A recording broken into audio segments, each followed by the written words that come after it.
Buenos días, buenas tardes, buenas noches, buenas madrugadas, buenas medias noches, buenas las horas que sean, donde quiera que estén ustedes en esta semiesfera de piedra que le da vueltas a un horno de fusión llamado el Sol, y en la cual viajamos todos muchas veces sin darnos cuenta de qué es lo que estamos haciendo. ¿Por qué no había audio? Esto es interesante, se los quiero contar. Desde hace un par de semanas se los quiero contar. Un espectador, un amigo, un compañero, alguien a quien le guste el canal, vaya usted a saber por qué, nos ha estado ayudando desde hace un par de semanas a tratar de mejorar el audio. Él es, él es músico y bueno, me trajo una mesa muy interesante de podcast para quitar el ruido, porque yo sé que les molestan los ruidos que hago a veces con la boca. Es normal, todo el mundo los hace, pero este micrófono que tengo yo en concreto pues es extremadamente sensible a este tipo de cosas. Y entonces, bueno, me trajo una mesa y ahora se me olvida que siempre hay que activar este micrófono en la mesa porque cuando lo apagas no conserva la memoria. En fin, son cosas que pasan, ocurren, suceden y acontecen, como sabe usted que pasa en este mundo. Pero quiero dar las gracias a Alejandro por mucho que ha estado haciendo. Alejandro, sí, espero que sí. Por lo mucho que he estado haciendo por el canal, que dice que va a traer más cosas. Y yo no sé cómo agradecer ese tipo de cosas. Soy muy malo para agradecer, ya lo he contado. Soy muy malo para que me feliciten. Ay, Mauricio, me ha pasado, me pasó en Londres, me ha pasado en el metro de Barcelona. Ay, tú eres en el nocturno. Pues sí. Ay, es que yo veo mucho el canal. Pues qué bueno. ¿Qué puedo decir? No sé qué les digo. Te puedo hacer un monumento, te invito un pastel y un café. No sé cómo reaccionar ante este tipo de cosas porque soy un tipo tremendamente social. O en las inmortales palabras que dije yo cuando era pequeño y no han muerto, es que yo amo a la humanidad, pero la gente me saca mucho de onda. Entonces, tengo ese problema y no sé cómo dar las gracias. Y en este caso, pues muchísimas gracias porque va mejorando sin duda alguna el audio en los directos, porque ya no se oye como se oía antes. Ya puedo beber sin tanto miedo a sonar como una fuente echando agua. Díganme ustedes. Si suena o no suena glu glu. Dejemos haya hecho un Paul George Ringo. Bueno, el día de hoy pasan un montón de cosas. Y como siempre les quiero pedir su apoyo, lo haré siempre. En Patreon arriba a la izquierda, en PayPal abajo a la derecha, en Patreon una aportación mensual que hacen algunos de nuestros espectadores que les agradezco muchísimo. Y abajo a la derecha, PayPal, donde pueden hacer una aportación por una sola vez, por una sola ocasión, pero que también es enormemente bienvenida, porque así con aportaciones de ustedes y con su buena voluntad, pues el canal va saliendo adelante, aunque a veces tenemos más trabajo del que quisiéramos. En fin. ¿Qué tengo más que contarles hoy? Vídeos de que hemos hecho esta semana. De manera inesperada hice un vídeo sobre el tema de Siria, porque sí me indignó muchísimo que, que, la, que la izquierda que estorba, la siempre presente y siempre latosa izquierda que estorba, hubiera guardado silencio durante años ante la masacre en Siria. Y ahora están muy preocupados, ¿no? De repente. Y vamos a hablar más de eso hoy, pero incluso hoy me ocurrió lo siguiente y déjenme que se los... Incluso voy a poner algo más aquí. No tengo la respuesta. Ione Belarra, que trabaja de secretaria de Podemos, que es muy amiga desde pequeñita, aquí está, de Irene Montero y de Pablo Iglesias. O sea, no es que sean amigos, es que son compañeros en la lucha, pero resulta que son amigos y se van pasando los puestos. Y entonces, hoy, Ione Belarra escribía lo siguiente, en inglés, por cierto, 10 de diciembre, no, sea hace 2 días.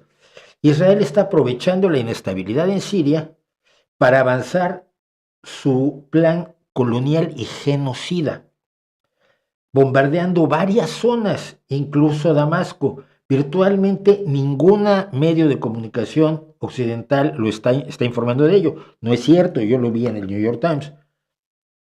La inacción internacional en el rostro del genocidio pone en peligro a la humanidad en su totalidad. Y por esta vez, sin que quede un precedente, estoy de acuerdo con Yone Belarra.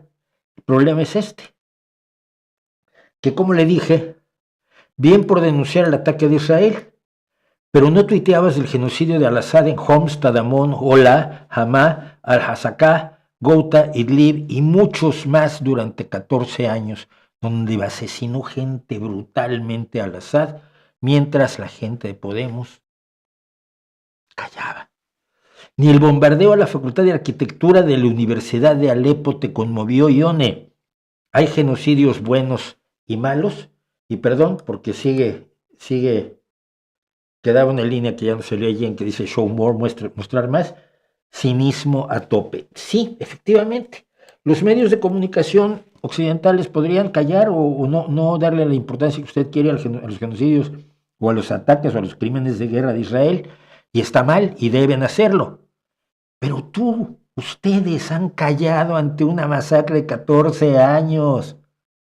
Y ahora vienen a hacérselos. ¡Uy! Es que cómo no hablan de esto. Pone en peligro a toda la humanidad, sí. Y ustedes han puesto en peligro a toda la humanidad y en parte por eso he sido su adversario. Así que, dicho eso, pues precisamente sobre la hipocresía respecto de Siria, porque yo empecé a tuitear y a defender el tema, a comentar el tema de Siria, el 21 de mayo de 2011, cuando Al-Assad por primera vez mandó a sus fuerzas a disparar contra los manifestantes que pedían democracia. Y pues han pasado casi 14 años desde entonces, desde ese 21 de mayo, ¿no? Aparte de eso hicimos otro video, por supuesto, el de las predicciones de algunas predicciones de este año, pero sobre todo les enseñaba yo a ustedes a predecir el futuro. ¿Cómo se predice el futuro? Pues vean el video. El hecho es que no se puede predecir el futuro, pero se puede fingir que se predice el futuro y hacer que mucha gente crea que se predice el futuro, y de esto vive más de un caradura, y de esos caraduras es precisamente los que hablábamos el día de ayer en nuestro vídeo, al que no le ha ido tan mal, debo decir. A ver cómo estamos. Tenemos 9,400 visualizaciones. Somos un canal de medio pelo y siempre lo vamos a seguir siendo, pero bueno, así estamos. Hay 154 personas, 45 les gusta, 109 lo están pensando, y por cierto, si me apresuro, sí, fíjate, todavía puedo hacer mis operaciones matemáticas así. Y por supuesto, a lo largo del mes van a bajar las visualizaciones, por la gente se va de vacaciones y hacen esas cosas que yo no sé ya ni cómo se hacen, pero no sé qué días me voy a tomar, yo me tengo que tomar algunos días también para recuperar fuerzas, porque el otro día estaba yo ya hasta cansado. Bueno, entonces las predicciones de este año, nos cuento sobre todo cómo se hace el truco de fingir que se predicen se predice el futuro y que la gente lo crea y caiga y sigue cayendo de una manera increíble la gente. Entonces, bueno, pues tratamos de enseñarle a usted que tenga cuidado. Y hoy vamos a hablar en cosas que sabemos de un señor que era político, pero era sobre todo científico y además escribía, hacía un periódico y además era un satirista extraordinario. Es un tipo al que no le encargaron la redacción de la Declaración de Independencia de los Estados Unidos por miedo a que metiera un chiste por allí en medio, se hiciera alguna de sus barrabasadas, porque el tipo era verdaderamente travieso. Y aparte, era un genio, también en política y en ciencia, y es Franklin. Entonces, pues, hoy vamos a hablar precisamente del señor Franklin. Y vamos a empezar con lo que empezamos siempre, que es viendo más o menos qué dicen ustedes, qué nos están contando. Dicen que si ya visité Skyline, sí, pero no me he decidido a comprarlo, fíjate. Tengo que ver más bien, porque si es muy... El problema es cosas como SimCity se han ido complicando enormemente. SimCity, Age of Empires, Civilization, son juegos que se han ido complicando muchísimo. ¿Qué quiere decir esto? Que requieren más trabajo, que requieren más tiempo, que requieren más dedicación y que tienen multitud de ramificaciones que los vuelven demasiado complejos para ser solamente un juego. Entonces me da miedo que he visto algunas cosas, algunas capturas y vídeos de City Skylines, que tenga una complejidad mucho mayor para gestionar un montón de variables más que SimCity, y entonces me aburre. Es lo que me pasó con Civilization, el nuevo Civilization. Manejas tantas variables que ya las que tenías eran, al principio eran suficientes, que me acabé hartando de él, ¿no? Y esto, yo me acuerdo, esto es increíble, la primera vez que cuando compré el primer Civilization de Sid Meier, el primero era de 8 bits, los muñequitos eran de cuadritos todavía, así como muy retro, porque vivíamos en la época en que hoy es retro, ¿no? Y yo me acuerdo que hice una comida en mi casa, un montón de amigos, hice parrillada, estuve allí haciendo carnes y chorizos y hamburguesas para la peña.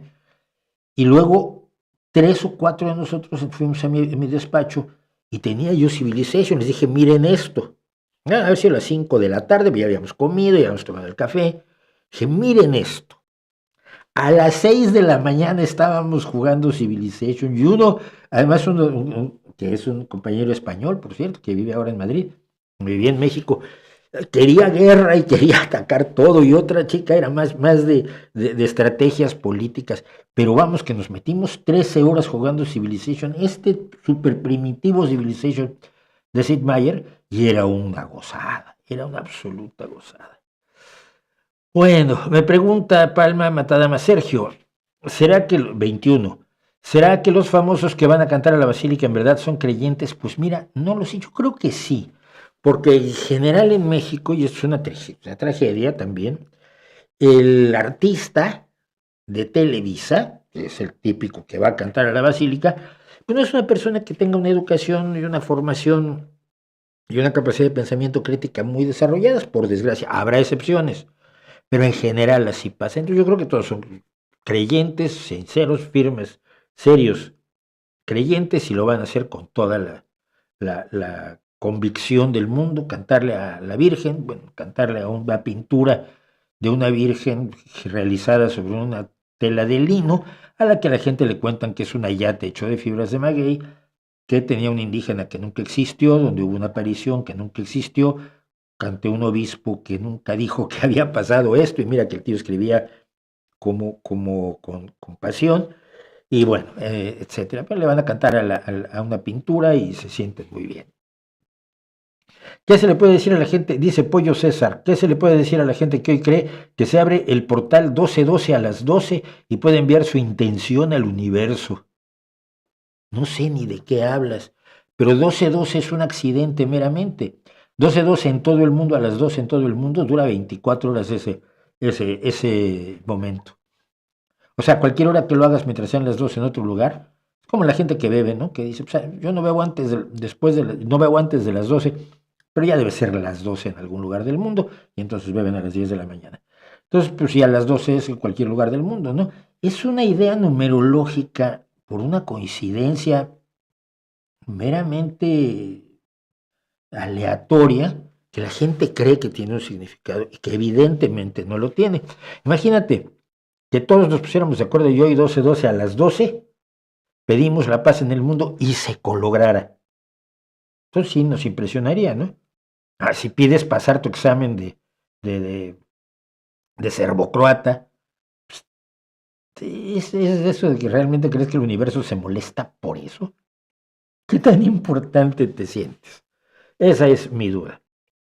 Un poco difícil la pregunta. En tu opinión, ¿cuál es mejor canción? ¿A Day in the Life de The Beatles o Bohemian Rhapsody de Queen? No, A Day in the Life de The Beatles. ¿Por qué? Porque fue el anterior. Porque probablemente sin A Day in the Life no habría Bohemian Rhapsody. Y no habría otro montón de canciones que tenían esta característica de rapsodia, es decir, de 2 o 3 temas metidos en la misma canción, donde no hay un coro, que esto es muy importante, es probablemente la característica esencial que hizo que los ejecutivos de Capitol miraran a los Beatles como, ¿qué es esto? La canción es muy larga, pero está bonita, ¿no? Pero no tiene coro. Y entonces, ¿de qué va a cantar la gente? La gente no la canta, la oye. ¿Cómo? Se horrorizaban. Es la primera de esas canciones de ese tipo, la primera conocida de ese tipo, es A Day in the Life. La orquestación evidentemente es muy superior, y su influencia es mayúscula. Probablemente me guste más en ciertos momentos Bohemian Rhapsody. Conocemos la historia de las dos canciones, por los juegos de palabras de John Lennon y a qué se estaban refiriendo cuando decían, cuando hablaban de, por ejemplo, el que se mató en un automóvil, que era un amigo de ellos, etcétera. Pero, o no es cierto, era un personaje medianamente conocido de la nobleza. Bueno, pero conocemos las historias, por ejemplo, ¿por qué mete Galileo Freddie Mercury? Con una deferencia a Brian May, que es astrofísico. Y este tipo de cuestiones. Las dos canciones me parecen incomparables, pero las une esto, este hecho que son suites, que son, perdón, rapsodias, es decir, que tienen varias partes en relación entre sí, varios temas musicales, y que no tienen coro. Y para los productores de música popular, el coro es lo fundamental, el coro es el gancho. Es el gancho que hace que la gente oiga y es el que la gente canta. Y cuando no tienes coro tienes un problema, pues, según ellos. En la realidad no es así. Hay incluso una canción muy buena de Blues Traveler que se llama The Hook, el gancho, que se burla de la idea del gancho dentro de la canción, dentro de las estructuras de las canciones que se consideran comercialmente viables. Pero me quedaría con A Day in the Life, ¿no? I read the news today, oh boy. Es que la primera vez que la escuchamos también, yo era un niño, había tenido 13 años. Había comprado, sí, 12. El primer disco que compré con el dinero que yo me gané haciendo de guía de turistas de un pseudoprimo estadounidense que estaba en México y al que llevé con su familia al Museo Nacional de Antropología e Historia, me dio $10, una cosa así. Con eso fui y compré Sgt. Pepper's Lonely Hearts Club Band, que acababa de salir, pues estamos hablando del 67, principios del 68, en la tienda de discos que había abajo de la pista Hielo Polanco, donde yo dedicaba mi vida a patinar en hielo. Todos los días salía de la escuela, tiraba los libros, tomaba los patines y me iba a patinar hasta que cerraban la pista. Durante años, ¿eh?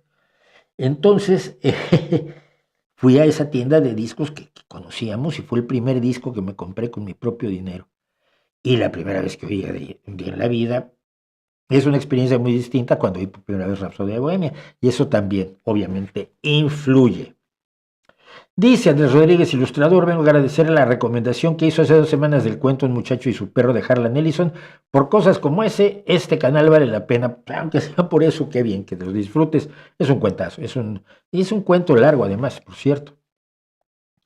El mejor directo para divertirse e informarse, tan divertido soy. Ojalá me gustaría ser divertido, yo creo que soy más pesadito de lo que me gustaría, pero bueno. Esta me encantó. Pollo César, ¿a qué se refiere el lema de hoy? Prefiero en mi cerebro caminar. Ah, déjame ver si la encuentro y podemos poner un pedacito. Me da miedo que me corten todo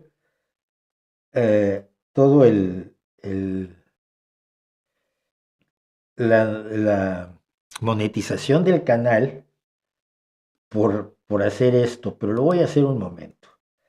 Mira, una de las grandes bandas mexicanas de toda la historia fue Love Army. Love Army se originó en Tijuana, originalmente tenían un nombre relacionado con Tijuana, pues eran los Tijuana 5, algo por el estilo, y para 1971 se llamaban Love Army. Tenían probablemente uno de los mejores bajistas que ha tenido México, es impresionante, no me acuerdo de su nombre, pero cuando lo oyes dices, ¿qué está haciendo este hombre? Está haciendo unas líneas de bajo absolutamente delirantes. Una de las mejores voces del rock mexicano, que fue Alberto Isiordia, Pájaro Alberto. No fue, no, si Pájaro Alberto vive. Pájaro Alberto vive y canta. Todavía, aquí estoy viendo un vídeo de Pájaro Isiorda, perdón, de Pájaro Alberto, cantando hace un par de años. Y una de las canciones más famosas de Love Army se llama Caminata Cerebral, que la hicieron en inglés y en español. Entonces, en español decía, prefiero en mi cerebro caminar. La letra es maravillosa, mira. Estaba esperando que me preguntaran, como verán ustedes, para disfrutar de compartir esto.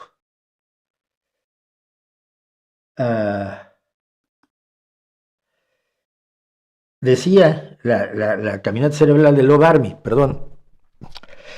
¿Qué pasó con lo que dijo? Ya tan pronto se olvidó. ¿Qué pasó con las 30 monedas que dio? Evidentemente está hablando de Judas y Cristo.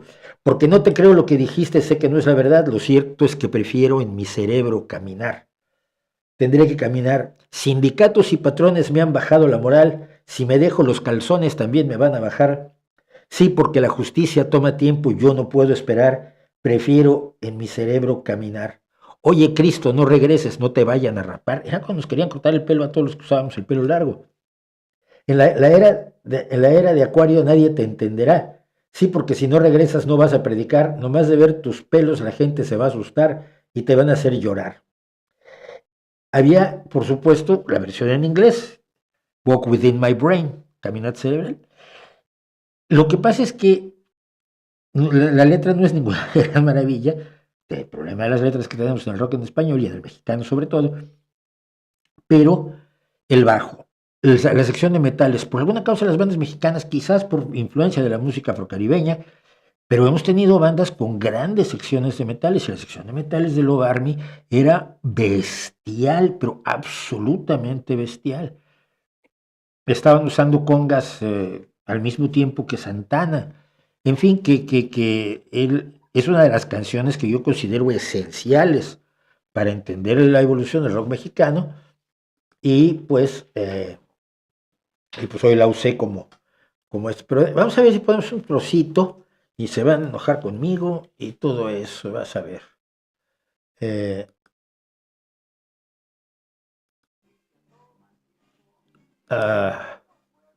Segundo.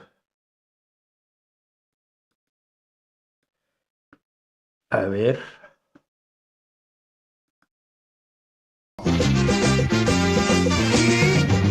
Porque no te creo lo que dijiste. No sé si se está oyendo. Lo cierto es que prefiero en mi cerebro caminar. Tendré que caminar. El bajo es de loco. Sindicatos y patrones me han bajado la moral. Si me dejo los calzones también me van a bajar. Sí, porque la justicia toma tiempo. Yo no puedo esperar. Prefiero en mi cerebro.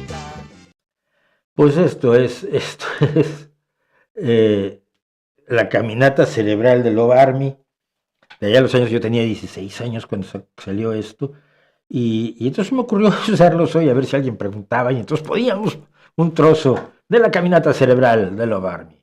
Larus Salvat me pregunta: como tema de actualidad, ¿sería correcto interpretar la respuesta de Trudeau como equivocada y la de Sheinbaum como correcta ante los embates de Trump? No sé qué respondió Trudeau ni qué respondió Sheinbaum. No creo que sea relevante. Y no creo que sea relevante por una cosa. A Trump le da igual. A Trump le da completamente igual. Sí. Alguien me preguntaba, por cierto, por lo visto, porque ya no lo...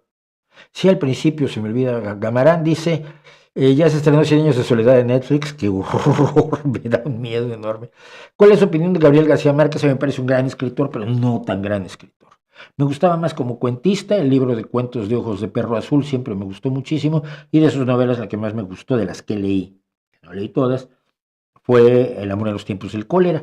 Pero nunca me pareció un producto de cierta mercadotecnia, de un latinoamericanismo trasnochado, ¿no? Dice, porque Eduardo Irigoyen, que mete base desde Uruguay, dice: Jorge Luis Borges, con su tradicional sarcasmo y acidez, dijo que 100 años de soledad era un gran libro, pero que le sobraron 50 años. Yo me acuerdo que teníamos que tener unos diagramas de flujo que hacíamos en el bachillerato, tenía 17, 18 años, y hacíamos diagramas de flujo para ir recordando quién era quién, porque claro, eran tantos personajes, luego algunos se llamaban igual, y en fin, que era muy complicado todo, ¿no? A mí me dieron mucha lata porque, pues, obviamente, por Mauricio Babilonia. Bueno, ¿qué más dice? Raisley 34.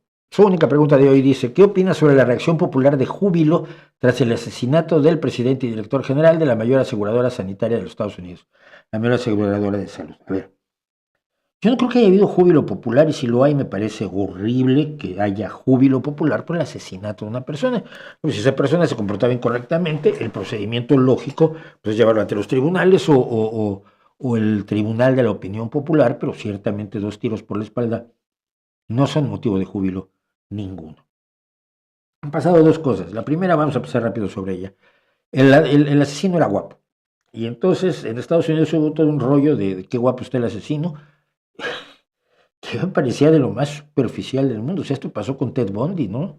Que era un asesino en serie enormemente atractivo a los ojos de las personas a las que les gustan los hombres, por supuesto. Pero es lo que ha pasado con el sujeto, que además ha sido detenido alguien que se supone que ya se puede más o menos confirmar que es la persona que le disparó al personaje este que voy a dar su nombre porque se me hace muy feo estar hablando de alguien sin dar su nombre. Brian Thompson, el presidente de United Healthcare. El elemento extraño, el elemento peculiar que ocurre aquí es que las 3 balas que le disparó tenían cada una D. Y las 3 Ds se refieren a la denegación, retraso y no me acuerdo cuál es el otro punto, de que son las formas que utiliza los seguros de salud estadounidenses para no pagar. Es decir, mire, hemos hablado aquí en las historias de horror del libre mercado, cuando explicamos que la mano invisible del mercado, hecha visible aquí para ustedes, la mano invisible del mercado no sirve en el caso de la salud. En el caso de la salud hemos contado los horrores de la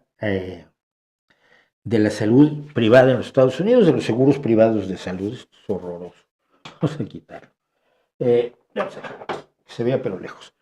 Entonces, el problema es que es terrible vivir con los seguros de salud porque ningún seguro de salud te cubre todo. Entonces, las familias estadounidenses viven todo el tiempo preocupadas de si tendrán suficiente cobertura, de si podrán tener el médico que ellos quieren, si podrán atenderse de tal o cual enfermedad, pero además no te cubre el 100% ningún seguro de nada. Siempre tienes un copago o un coaseguro, que son 2 cosas que tú de todos modos tienes que poner dinero.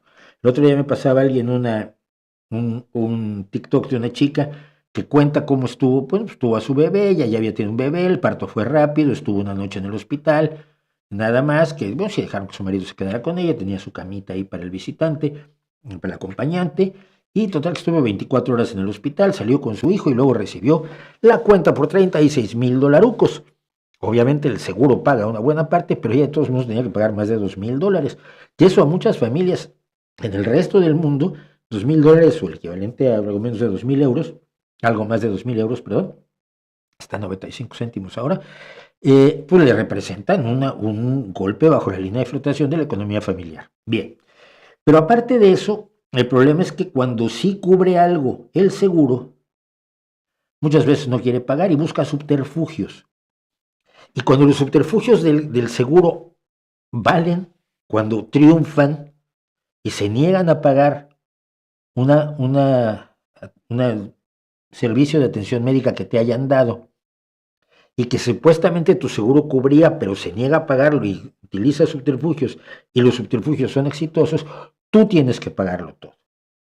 Y como decía mi queridísimo José Ramón Fernández Peña, cuando hablamos aquí, él estuvo 40 años trabajando en la salud de Estados Unidos, es obsceno que la mayoría de las quiebras personales en los Estados Unidos se deban precisamente a no poder pagar los servicios de salud. Entonces, siento que el asesinato ha sacado al aire no el júbilo por la muerte de un señor que está haciendo aquello para lo cual lo contrataron legítimamente, ¿no?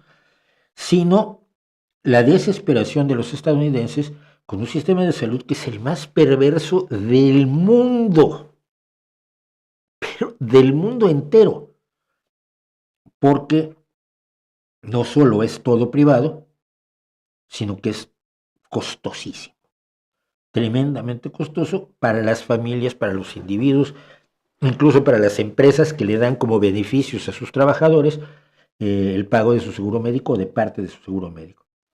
Entonces yo creo que esto ha sido un catalizador para que se debata, para que se abra en Estados Unidos el debate de el problema del sistema de salud que padecen. Porque ¿qué pasa? Cuando tú dices salud pública, salud pagada por el Estado con los impuestos, en Estados Unidos inmediatamente eres un comunista, marxista, socialista, etc. Y el otro día una chica preguntaba también así en son de broma, alguien le estaban hablando de Jesús, y digo, oye, si Jesús volviera y promoviera la salud pública, ¿tú qué harías? ¿Dirías sí, señor, o lo meterías a la cárcel por comunista? Y el otro día hasta se enojaba, pero es que es cierto. Es un sistema de salud absolutamente perverso y pervertido, donde no hay ninguna... Obviamente los médicos y las enfermeras tienen consideraciones humanas porque son seres humanos y no son todos unos cínicos y unos psicópatas. Pero el sistema en sí excluye toda consideración humana. Y esto es necesario que los estadounidenses lo enfrenten porque es su angustia cotidiana permanente durante toda su vida.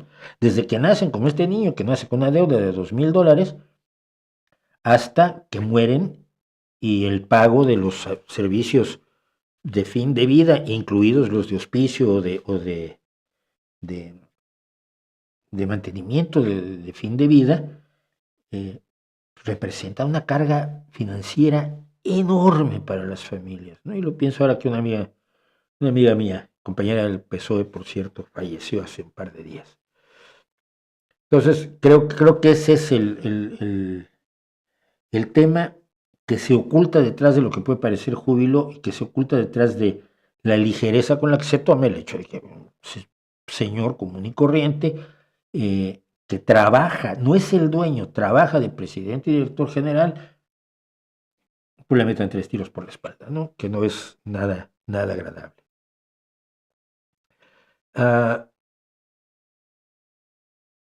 Hablé la semana pasada de Mayor Oreja, o sea que ya no hablo más. ¿A qué se debe que los álbumes más destacados en 2024 sean de artistas que no son nuevos? Pues a que los artistas nuevos no son. Mira, tenemos un problema. Creo yo, esta es mi opinión, mátenme.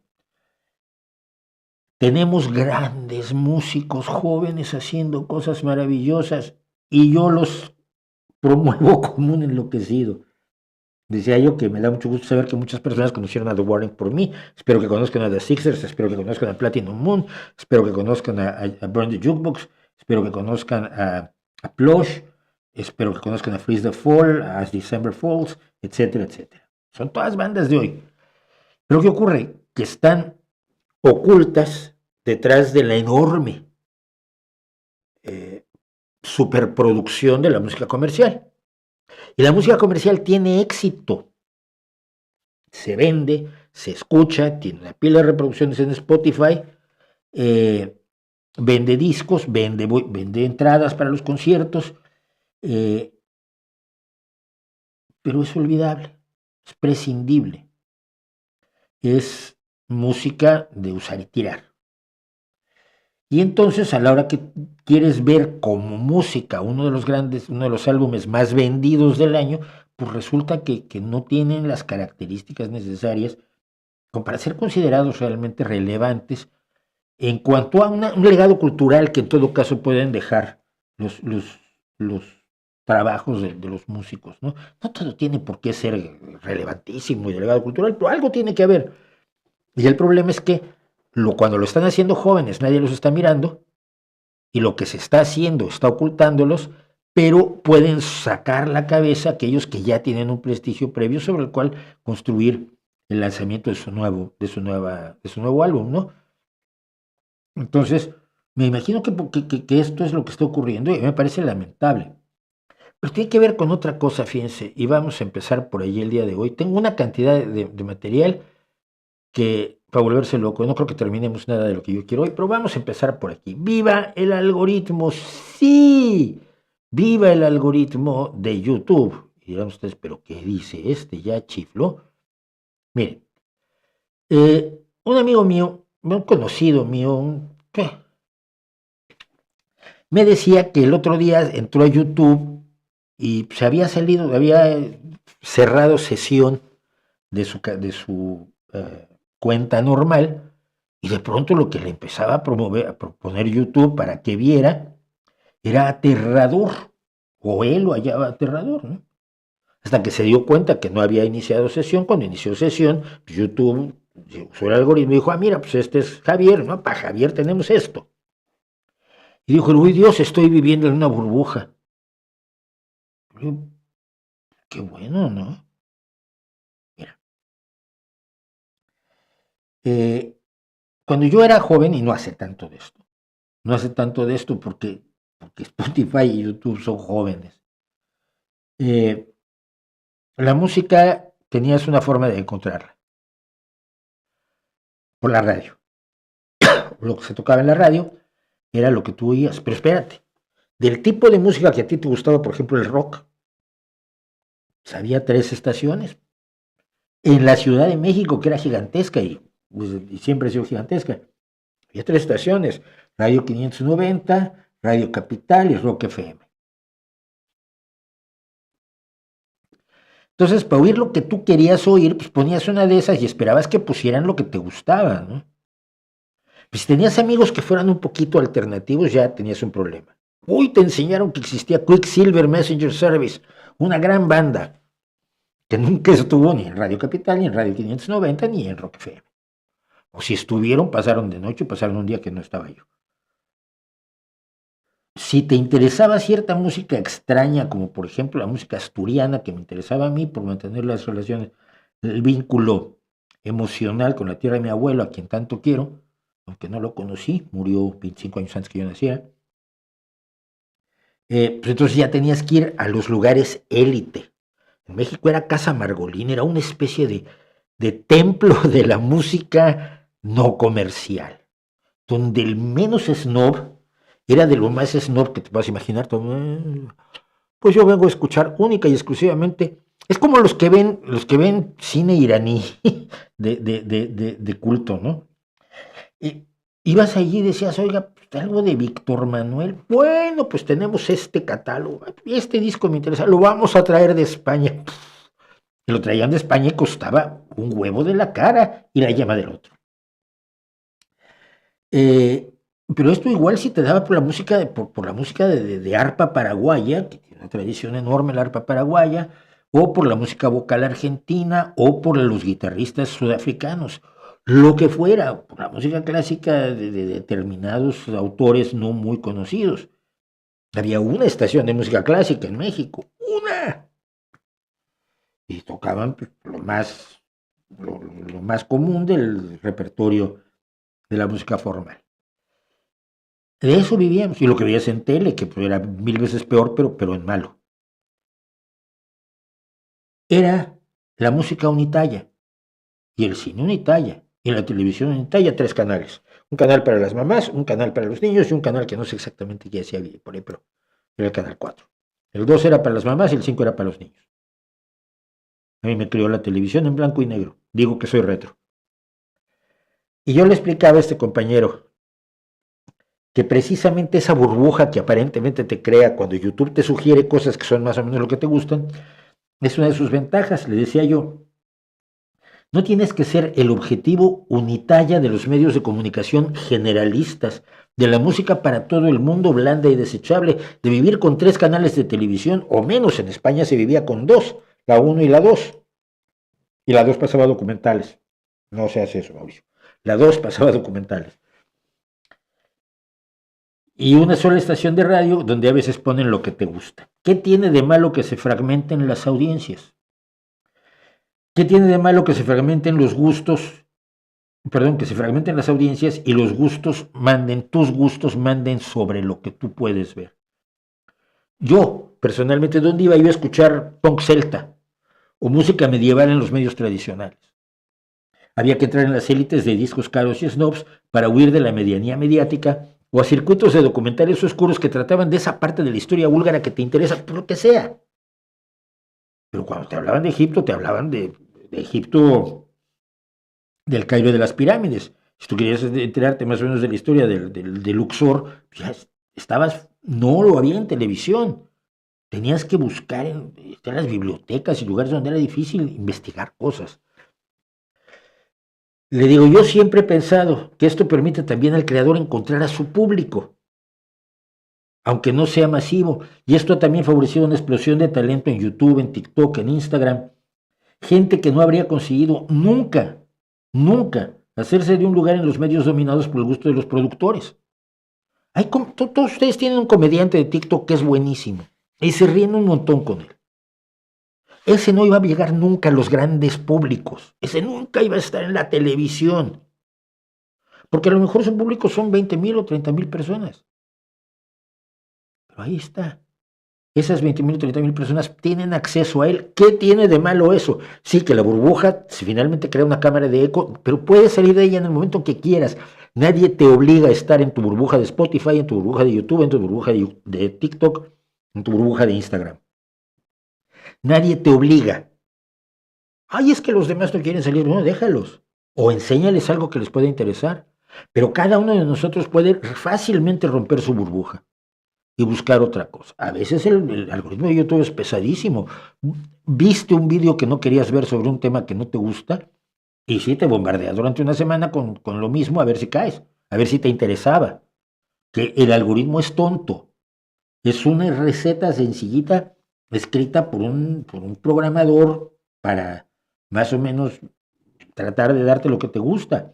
Pero no es una obra de manipulación precisa, perfecta, matemáticamente diseñada para ajustarse a tus gustos. Ya quisieran, pero no se puede porque somos seres humanos y el que programa el algoritmo tampoco es ningún genio, ningún premio Nobel. Entonces, dentro de la desventaja, me parece muchísimo más ventajoso que la gente con talento pueda encontrar a su público y que usted y yo como público podamos encontrar a esa gente que nos gusta y que no sea necesario que sean estrellas mundiales para fascinarnos. Yo veo mucho, por ejemplo, de ciencia ficción. Hay un canal que se llama Dust que pone puros cortometrajes que de otro modo no ibas a ver.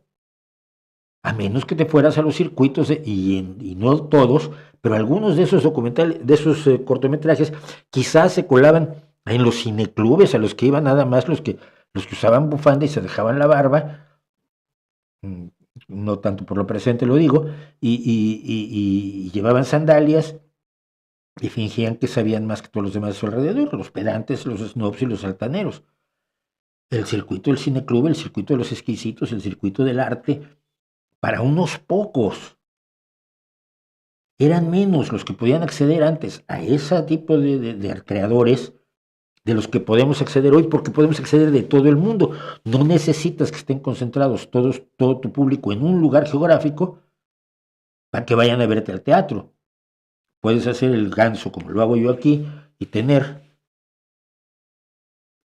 a 253 personas viéndote. Lo vuelvo a decir. Raras veces cuando he hablado en público he tenido público de 253 personas. Puedo contarlo con los dedos de las dos manos quizás. 6 o 7 ocasiones. La mayoría de las veces hablaba yo para 20, y 30, y 40, y 50, y 80 personas. Así que viva y reviva el algoritmo. Ahora me dirán que estoy vendido. No.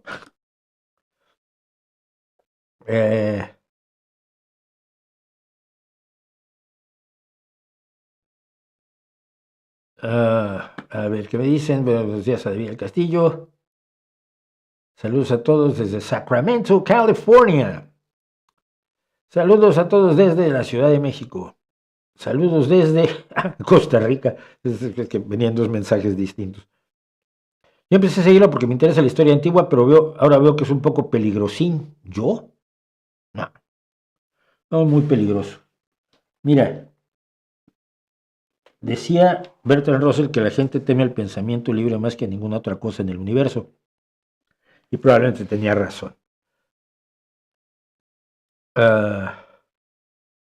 Saludos de Argentina, estamos diciendo eso. ¿Qué opina de la condecoración a Meloni y compañía del mismo paquete que a Sergio Mattarella? No lo sé, no me enteré mucho. Solo me enteré que una señora republicana a la que le dieron la orden del rey no sé cuántos, Irene Montero, está ahora molesta porque le dieron a Meloni una condecoración, que no sé por qué se la dieron. No creo que se la hayan dado por ser fascista. Se la habrán dado porque corresponde a los intereses de España, quiero suponer. Pero claro, cuando no tienes poder es muy fácil ser moralmente puro. Yo no lo sé, no tengo opinión al respecto, pero sí me descojona la risa que Irene Montero haya recibido una orden del rey no sé cuántos, siendo republicana, y ahora se quejen porque les dan otras condecoraciones a otras personas. Bueno, señor Schwartz, buenas tardes. Quería preguntarle a usted qué opina, me dice Carlos Sánchez, del argumento a favor de la pena de muerte que dice que los ciudadanos no deberían pagar impuestos por mantener vivo a un asesino. Opino que es un argumento muy peligroso por lo siguiente, porque siempre hay el riesgo de que sea inocente, o sea, de que no sea un asesino. Entonces dime si te parece correcto que un Estado mate a un inocente, corre el peligro de matar a un inocente por ahorrarse unos dineros, que no es mucho, ¿no? El mantenimiento de los presos es bastante, no es uno de los rubros fundamentales del presupuesto de casi ningún país, quita Salvador y Estados Unidos probablemente, ¿no? Pero vamos al otro. Yo tengo un Estado que castiga el asesinato, que tiene unas leyes en contra del asesinato, pero le doy permiso de asesinar. No me late, ¿no? No me suena razonable.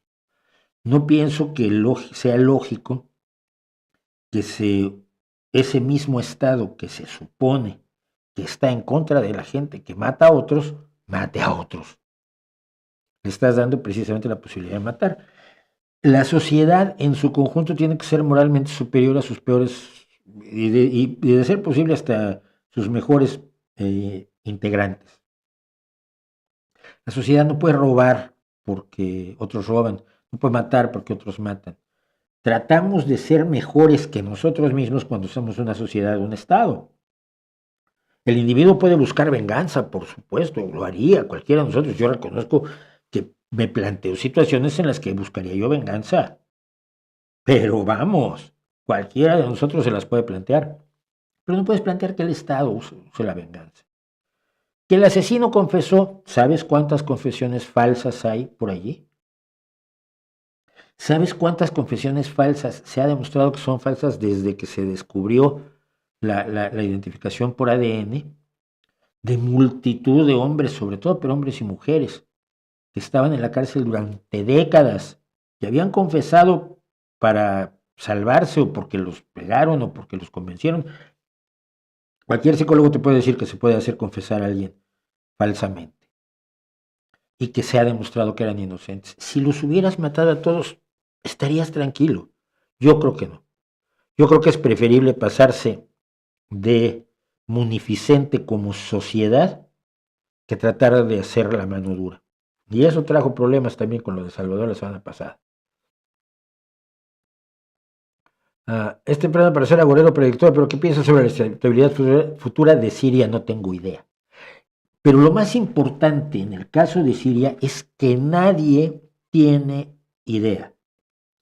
Nadie lo sabe. A los que les conviene, como a Pablo Iglesias y su banda, te aseguran que todos los rebeldes son terroristas islamistas, como el grupo HCT concretamente, que fue el que entró en Damasco, y cuyo líder es el que ha salido en las noticias y que fue efectivamente hasta 2016 aliado de Al-Qaeda. Espero que no hagan un Estado islamista, teocrático, estilo Irán, que tanto le gusta a Pablo Iglesias. Vale. Pero no lo sé. Entonces todos quieren decirte, es que ahora ya llegó un dictador nuevo. Oye, pues es que ni siquiera ha tomado el poder como tal. Y bueno, las zonas que controló tampoco se estableció la Sharia, ni mucho menos en los años que estuvo controlando ciertas zonas de Siria. Todo el mundo quiere decirte cómo van a ser las cosas de acuerdo a sus posiciones políticas, a sus creencias, a su ideología. Yo creo que es una indecencia hacer eso. No lo sabemos. No lo saben ellos, no lo sé yo. Nadie sabe lo que va a pasar. Todo el mundo está tratando de influir en lo que va a pasar en Siria. Irán, Israel, Estados Unidos, Rusia, Turquía, por supuesto, los kurdos, Francia, las potencias. Todo el mundo quiere influir. Al final espero que los sirios hagan lo que quieran y que les salga un país medianamente decente con libertades y derechos. Y si no, va a ser lamentable, todo lo cual no justifica la tiranía de Al-Assad, los asesinatos, las torturas y los ataques con armas químicas de Al-Assad.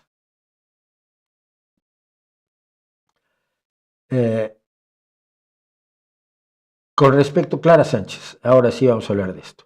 Clara me dice, con respecto a la grafología, escuchó a una activista promotora de la ley Sabina que en la fiscalía se ha permitido a la defensa de presuntos agresores presentar pruebas grafológicas.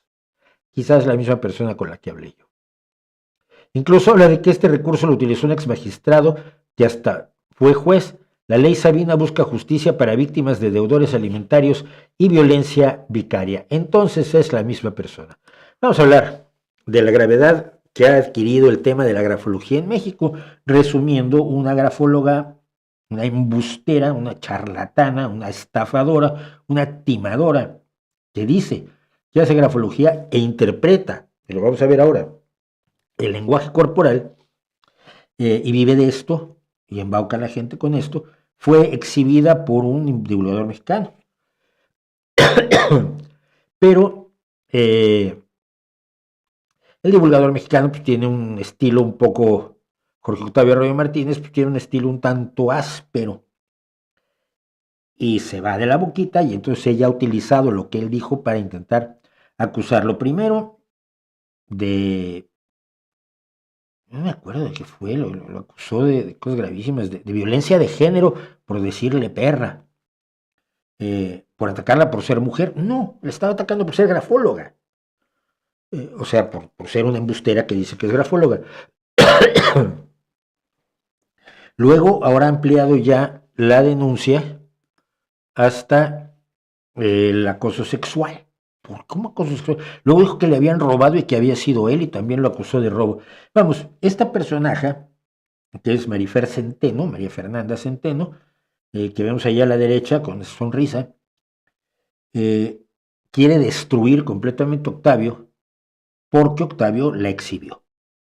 Exhibió lo fundamental. El tema no es si el tipo es brusco y es malhabladote, pero ella es una embustera, es una estafadora y esto no se lo quita a nadie. Bueno, entonces, esta señora quiere destrozarle la vida a Jorge Octavio Arroyo Martínez. Yo creo que eso es incorrecto.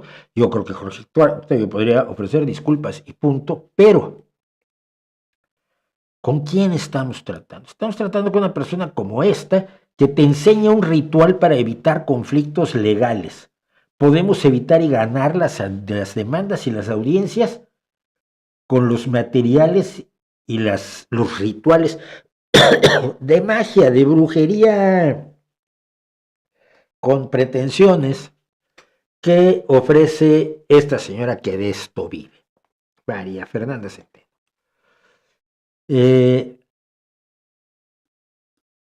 Oiga usted. En la mañana la mamá de Kim traía... Ella se mete mucho en cuestiones de gente famosilla en México, porque bueno, eso es lo que atrae dinero, es lo que le permite ella estar en la televisión, y en la radio, y en los medios, al parecer que además buenas relaciones, tanto con el mundo judicial como con el mundo del poder, del mediático en México. Pero vea usted el nivel del análisis si así se le pudiera llamar, ¿qué hace ella? pero en la mañana la mamá de Kim traía otros lentes. La veíamos en una actitud a la defensiva, pero no tan enojada como en el video que les acabo de poner hace un segundo. Esto es un video en la calle, la vemos hablando con tranquilidad, meneándose de un lado a otro, lo cual quiere decir que lo que está buscando esta señora es calmarse. ¿Eh? Sí, quiere decir que está tratando de calmarse. ¿De dónde sacan esas? Es como como Juan Carlos Monedero interpretando las películas de Walt Disney, la verdad. Y traía unos anteojos diferentes. Uy, esto es gravísimo, seguramente. Parece que este tipo de cosas las usa esta charlatana para defender, entre otras cosas, a gente que hace, a maltratadores de parejas y gente que no quiere pagar su pensión alimenticia. Además, un rostro con el mentón levantado, lo cual puede ser un mecanismo de defensa, aunque algunas personas, gente ya es un plural, dicen que refleja cierta prepotencia. Sí, el mentón levantado podría parecer también prepotencia. El mentón levantado podría... ¿Por qué? Puede ser que también te moleste el cuello. Es decir, son interpretaciones absolutamente caprichosas. Y quien me hizo llegar a esto es probablemente la misma persona de la que habla Clara Sánchez, que es Diana Luz, porque Diana Luz se dedica precisamente en México a luchar en contra de los que no pagan la pensión alimenticia y son maltratadores de mujeres. Pero esta Diana Luz en Twitter me descubre que en México estos peritajes grafológicos son comunes en los tribunales mexicanos. Es como si trajeran a un tarotista o alguien con una ouija. Vean el nivel de los análisis. La letra de una persona que ha sido sometida al peritaje de quien sea que escribió esta salvajada muestra la imprevisión y la imprudencia tanto en asuntos de dinero como de la manera de actuar. Predominan la impulsividad, la irreflexión y la tendencia a malgastar, derrochar y desaprovechar tiempos y oportunidades. Muestra la actitud reflexiva con el fin de descubrir el valor para usufructo propio y de los otros. Madre mía. Mayúsculas en lugar de minúscula. Egoísmo, egocentrismo, narcisismo, alteración mental. Si pones una mayúscula en lugar de una minúscula, todo eso. Interpretación grafológica de esto. Esto es lo que dice que es un diente de jabalí, que al final de la letra hay una colita. ¿Por qué es un diente de jabalí y no una colita de mono, por ejemplo? Pues porque lo dice la grafóloga o el grafólogo, perdón. El diente de jabalí se interpreta grafológicamente como maldad, crueldad, incluso posibles instintos criminales. Y esto está en un peritaje del Tribunal Superior. No me acuerdo, no sé exactamente qué es lo que dice el Tribunal Superior México. Sí, un Tribunal Superior, no alcanzo a leer lo que dice. Es una chifladura. Veas este rasgo en particular de la firma en forma de daga, similar a un arma blanca o punzocortante con mango. Una B, puede ser una B muy levantadita por arriba, puede ser lo que sea. ¿Por qué daga y por qué arma punzocortante que representa picos de agresividad manifiesta que aumenta en su ejecución, dispuesta a herir a los demás? Se lo está sacando, y digo de la manga por no decir de alguna otra zona de su anatomía que se podría considerar una falta de respeto por mi parte. No merece ningún respeto quien se atreve a hacer esta barbaridad. Efectivamente, pudimos ver entre los peritos que tiene a su disposición el Tribunal de la Ciudad de México, en la especialidad de grafología, ni más ni menos que a 16 personas. Ojo que en genética hay un perito, pero en grafología hay 16 personas que cobran por hacer peritajes del nivel lamentable que estamos viendo.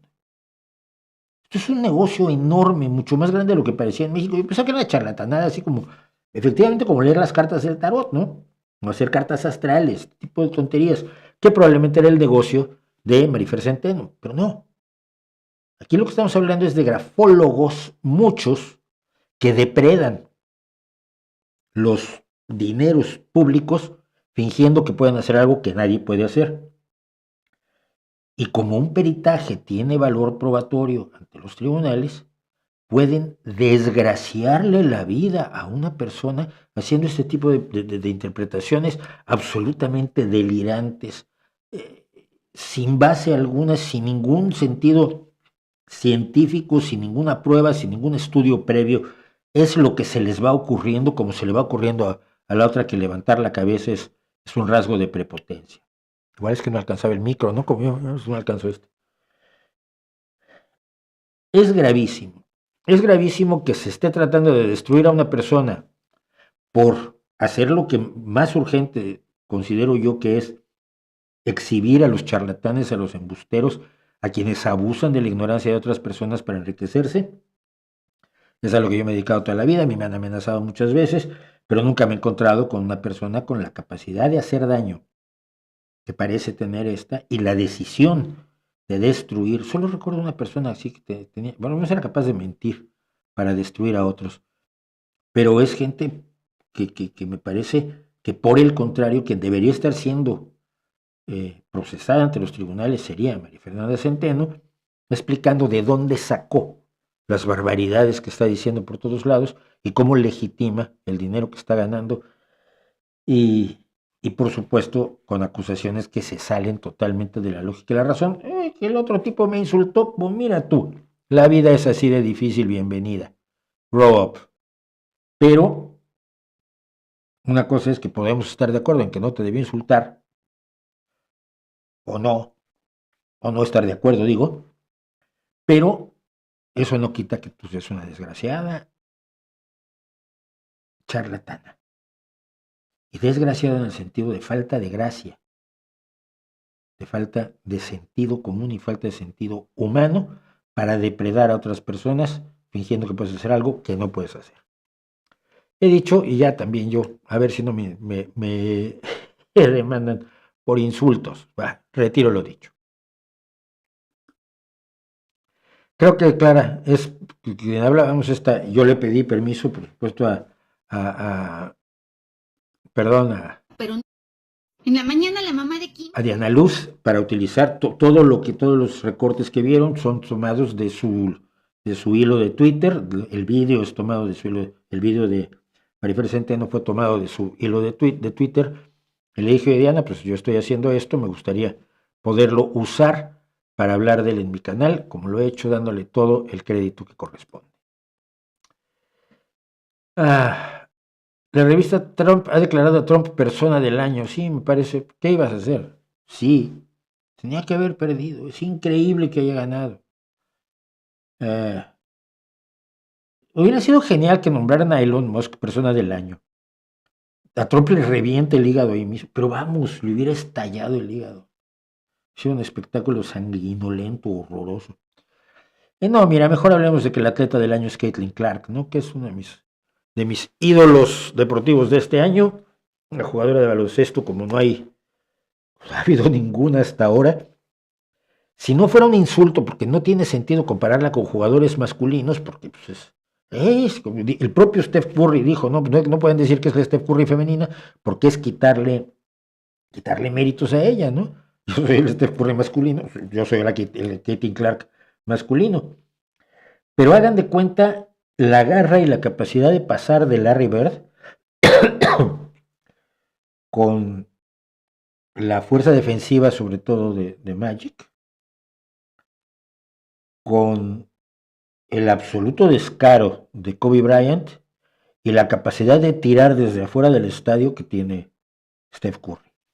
Eso más o menos empezaría a definir a Caitlin Clark como baloncestista. La he visto hacer cosas que son verdaderos encajes de pases. Ha roto el récord de asistencias en un año en el básquetbol femenino. Es la primera rookie, la primera novata de primer año que hace un triple doble, luego hizo un segundo triple doble. Es la rookie con más puntos anotados, con más triples anotados. Es un fenómeno. Y ha sido nombrada atleta del año, y me parece mucho más interesante ella que Donald Trump, sobre todo porque ella solo puede hacer el bien. He visto entrevistas con ella, además es una persona de una madurez admirable a los 22 años, cosa que pasa también con The Warren, que las he comparado mucho. pero prefiero hablar toda la vida de Caitlin Clark que hablar de Donald Trump. Ya hablé de Luigi Mangione, lo poco que hay que hablar, no sabemos siquiera si lo asesinó, está detenido, en calidad de detenido, etc.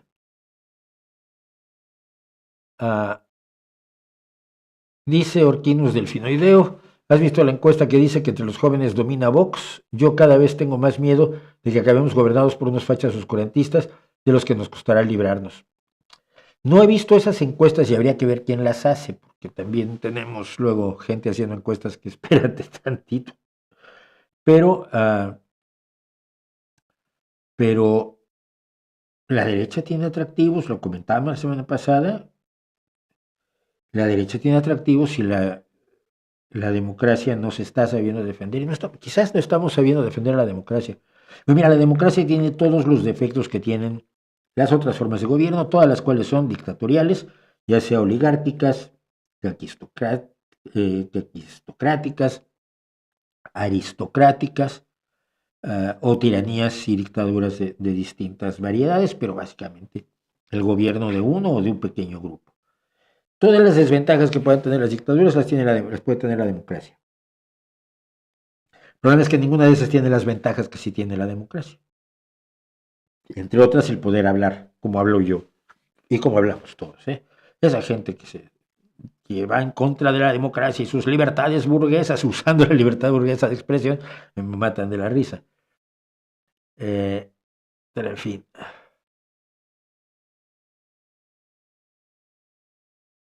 No lo sé. Tony Lois, alguna vez escuché a alguien decir, Ucrania pierde si la abandonan, Rusia pierde si sigue peleando. ¿Qué te parece esta frase? Real, cierta. La retirada de Rusia de Siria, que es fundamental para los acontecimientos que se han desarrollado en Siria, la retirada de Rusia es en parte debido a que no puede tener tantas guerras andando a la vez, tiene personal en Centroáfrica, en la República Centroafricana, me parece, sí. Tiene personal en otros lugares, está peleando varias guerras, o está metida en varios lugares y necesita sus efectivos porque la picadora de carne de Ucrania no cesa. Ha acabado con cientos de miles de soldados rusos. Olvídate, es una tragedia la de los civiles ucranianos, pero las familias rusas están resintiendo la pérdida de cientos de miles de jóvenes o no tan jóvenes que han caído en la picadora de carne de Ucrania, ¿no? Y de pronto, ¿qué haces? Hacer una conscripción generalizada. Esto se ha planteado y Rusia ha decidido no hacerlo, siendo que sería una de las formas de tener los combatientes suficientes que necesita para cubrir el hambre de cuerpos nuevos que tiene esa picadora de carne que es la guerra de desgaste, ¿no? En la que los rusos llevan la peor parte, por supuesto. Entonces, necesita todas sus tropas. Abandonar a Ucrania sería uno de los errores más grandes que podríamos cometer. El problema es que cada vez que alguien habla de Ucrania, la gente te da su opinión sobre Estados Unidos y no sobre Ucrania y los ucranianos. Como yo estoy con Ucrania y los ucranianos, tenemos un problema. Entiendo que orgánico no significa más nutritivo ni más seguro. ¿Qué opinas sobre el glifosato como posible cancerígeno? ¿Qué es tan cancerígeno como el trabajar en una peluquería o como el aserrín? La clasificación 2A o 2B, no me acuerdo qué es, de la IARC, que ha sido impugnada por muchísimos científicos, lo pone a la altura de trabajar en una peluquería. Si consideras que una persona que trabaja cortando el pelo y haciendo permanentes y poniendo tintes se está jugando la vida, pues es lo mismo que el glifosato. Es probable cancerígeno. Es un veneno. Por eso se usa con ciertas precauciones.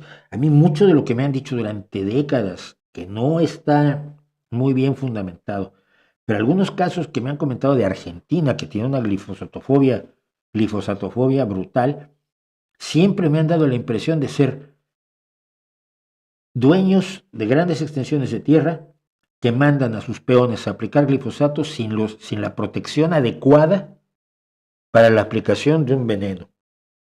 porque es un veneno y porque yo aplicaba malatión en los cultivos, mal no recuerdo, de mango, de unos tíos míos en Chiapas, cerca de Tapachula, pero tenías que usar un montón de protecciones porque el malatión es un veneno, es un herbicida también.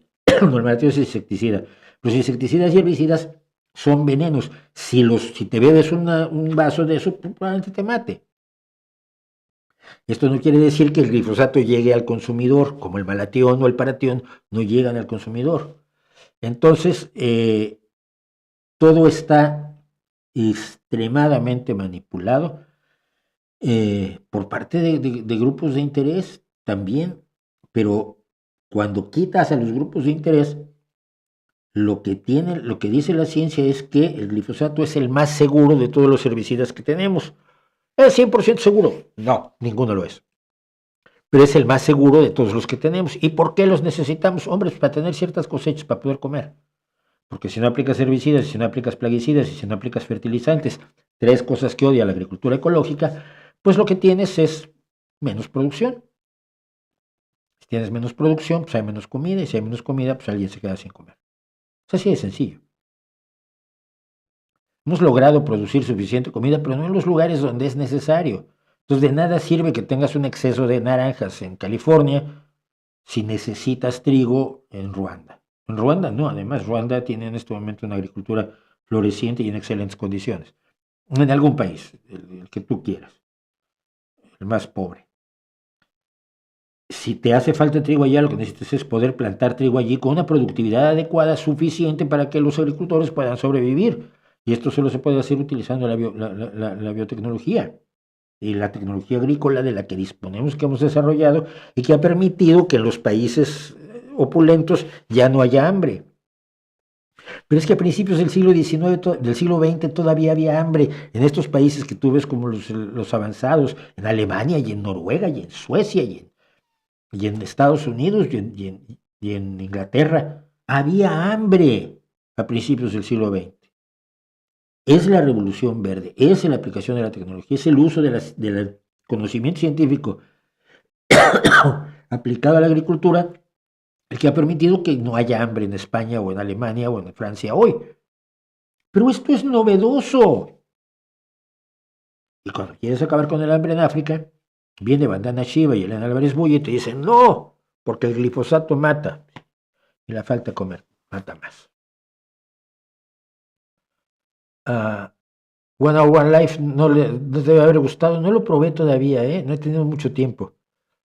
¿Cuáles de los libros de atrás te gusta más del estante? De los que tengo aquí, ¿cuál me gusta más?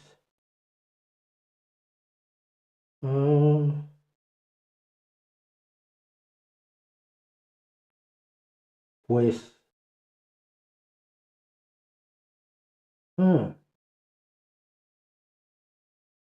seguiría siendo, creo, El mundo y sus demonios, de Carl Sagan. El libro último de Carl Sagan, que me tocó presentar. No presentar, sino me tocó hablar de él cuando salió. Hace un montón de años teníamos nuestro programa de radio. Bueno, quiero hablar de otra cosa antes de continuar, porque la Real Academia Española ataca de nuevo. Uy, cómo ataca la matraca. Es que, de verdad, a ver, mucha gente sabe, y si no lo debería saber, que yo tengo un problema grave con la RAE. Primero que nada, es una organización inútil.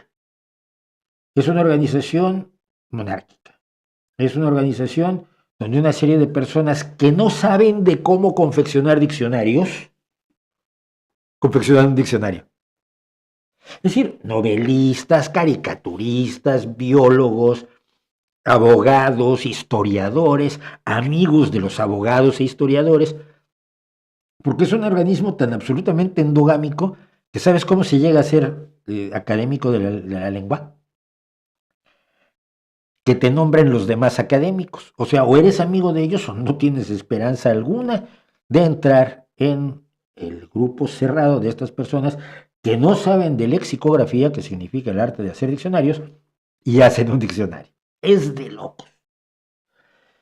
Generalmente los participantes de la Real Academia Española es gente de un conservadurismo tal que Franco les resultaba un tanto socialdemócrata.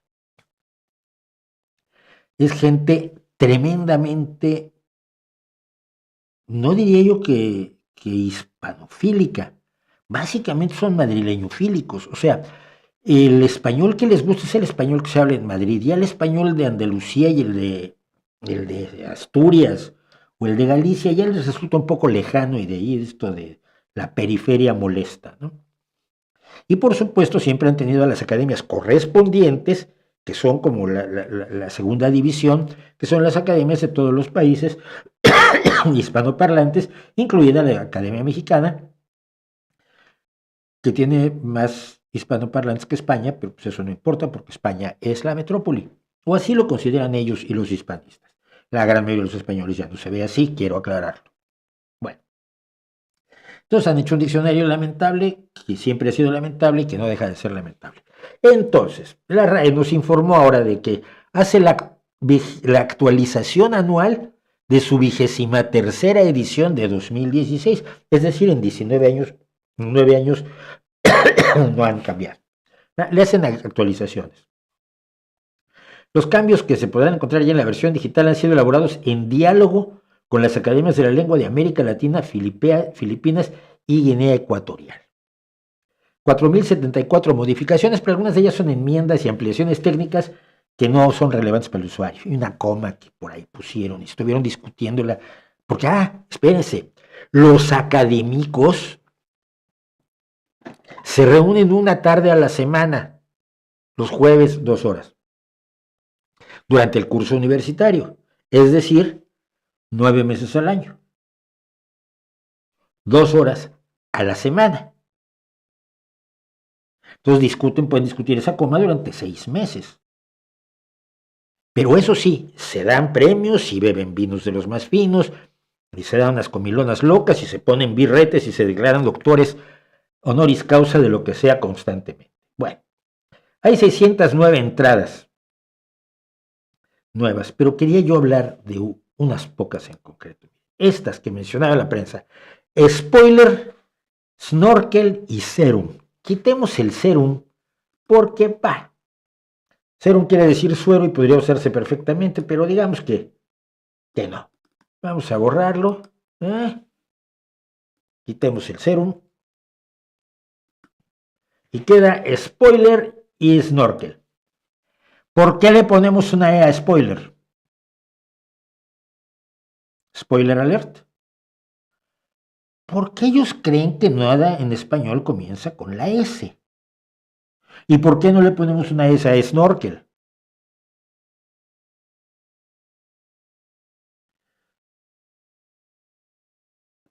Es que es absolutamente estúpido. Nadie escribe spoiler con E, ni snorkel con E. ¿Por qué lo metes?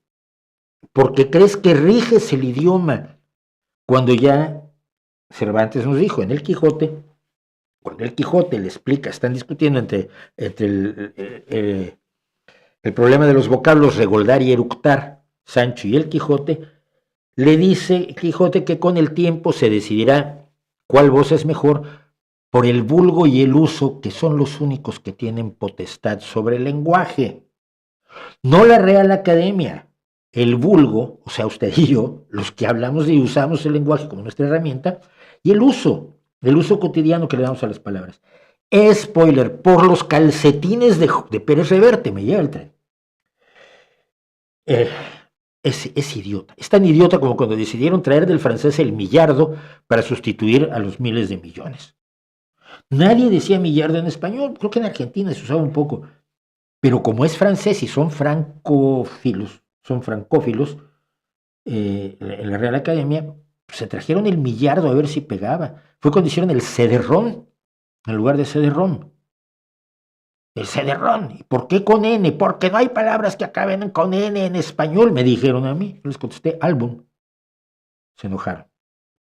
Bueno, el CD-ROM y el modem, ¿cómo le decían? Tenían un nombre raro para... Además, gente que la tecnología a ellos les queda lejísimos, viven en el siglo XVI. Pusieron teletrabajar. Está bien, ya era hora. Desarrollador, sí, los desarrolladores de software. Escalabilidad, que sí es la capacidad de aumentar distintas escalas, escalas mayores, está muy bien. Y driver. Es tu driver. ¿No es lo que siempre le hemos llamado controlador? ¿Qué dice aquí? Driver. Programa que permite enlazar un periférico, como por ejemplo una impresora, con el sistema operativo de una computadora. Pues sí. Eso es lo que antes llamamos un controlador, ¿no? Y también está controlador. No, perdón. También está controlador en la RAE. Programa que permite a una computadora u otro dispositivo electrónico manejar los componentes que tiene instalados. Si es lo mismo, ¿por qué no tiene la misma definición? Si es exactamente lo mismo. De hecho, driver literalmente es controlador. No conductor guía. Controlador. Programa que permite a una computadora u otro dispositivo electrónico, ojo, es importante, manejar los componentes que tiene instalados. Ah, no. Programa que permite enlazar un periférico, como por ejemplo una impresora, con el sistema operativo de una computadora. Pues no es cierto. Mi teléfono tiene drivers. Y muchos aparatos que no son computadoras tienen drivers. Podrían usar la misma definición. No quieren. Vale. Llegamos a blusero. Blusero. Perteneciente o relativo al blues. Pero mira, blues está escrito con una E. ¿Por qué no tiene una E blusero? Que el blues está en cursivas. Si el blues está en cursivas, esto quiere decir, seguramente, que hay blues, ¿no? Blusero es el que hace blues sin E. Pero la palabra blues no está en el diccionario. Está raro eso, ¿no? Ah, está el blues, voz inglesa. Forma musical popular surgida entre la población afroamericana del sur de Estados Unidos, hasta ahí vamos bien, que se caracteriza por su ritmo lento y su tono melancólico. No se caracteriza por eso. Ahora busquen un músico. El blues no se caracteriza por eso. Bueno, sus orígenes, por lo menos, es el blues de 12 compases, que se caracteriza por tener una nota que no me acuerdo cómo se llama, porque mi teoría musical es la que es, pero es la nota azul. Es una nota que se sale de la escala natural del mayor y que le da su característica musical al blues. Bueno, pero ¿por qué blusero no le ponen una E? ¿Por qué le tienen miedo si toda la vida nos hemos dicho bluseros? Ay, amigos. Porque tenemos a las groupies, fan que acompaña de manera incondicional a un cantante o un grupo musical en sus actuaciones, especialmente en sus giras. Se les pasó a notar que suelen acostarse con ellos, pero bueno. Desde que yo tenía 16 años, groupie lo escribimos como dice abajo, groupie. Pero esta sí no la españolizan, esta la ponen en inglés groupie. Y estuvieron matándose entre montones de academias para llegar a esta mamarrachada. Finalizo. Todas estas palabras todavía no les ha dado tiempo de meterlas. Sonda espacial sí tienen, hay sondas y sondas espaciales. Pero telescopio espacial, estación espacial y troll, que es lo que son ellos al idioma, pues no están en el diccionario. Yo espero que algún día alguien que tenga el mínimo interés en la tecnología real, en el mundo de la ciencia, en el mundo del siglo XXI, al final es el siglo XX, me conformo, pueda llegar a la Real Academia y decirles, oigan, ustedes deberían nada más registrar el lenguaje que utilizamos, los hispanoparlantes. Ustedes no están para mandar, no están para ordenar. Limpia, fija y da esplendor, dice el escudo de armas que se inventó la RAE. No, anota. Si está mal y se deja de usar, se borra. Pero déjense de inventar. Definiciones distintas para la misma cosa. Quitar y poner es a lo bobo.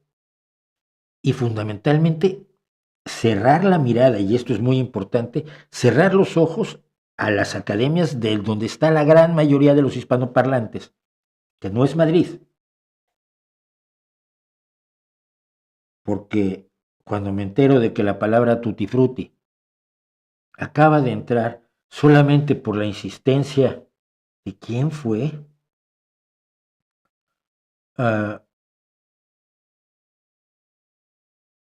no me acuerdo, porque entraron otros, rapear, funk, vale, está bien.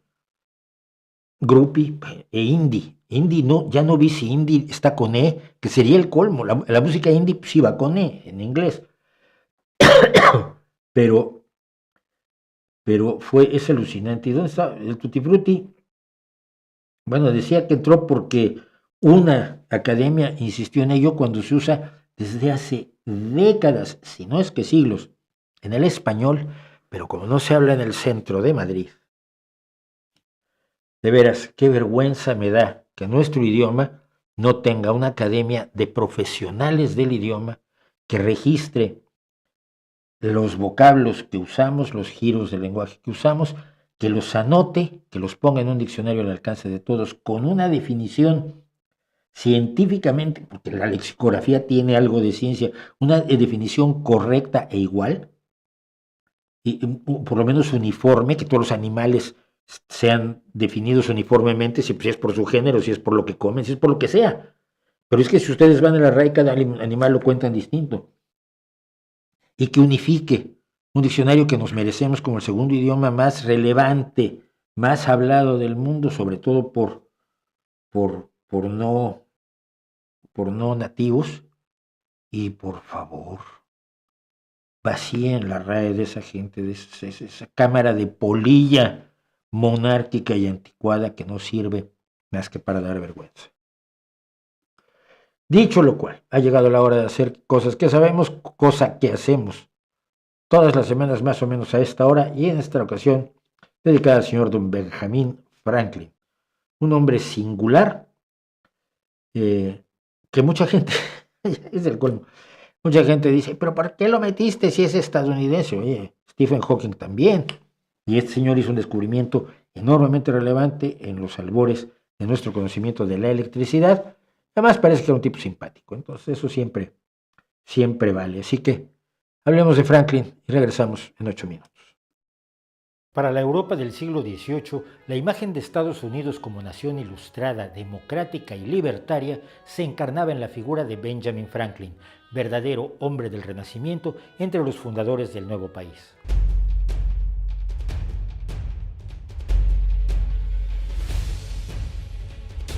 Como el menor de los hijos varones de la pareja formada por el fabricante de jabón y velas de sebo Josiah Franklin y Abaya Folger, era el octavo vástago de la pareja y 15º de su padre, que había enviudado de su primera esposa, Benjamin Franklin estaba destinado por su padre a convertirse en ministro de la Iglesia.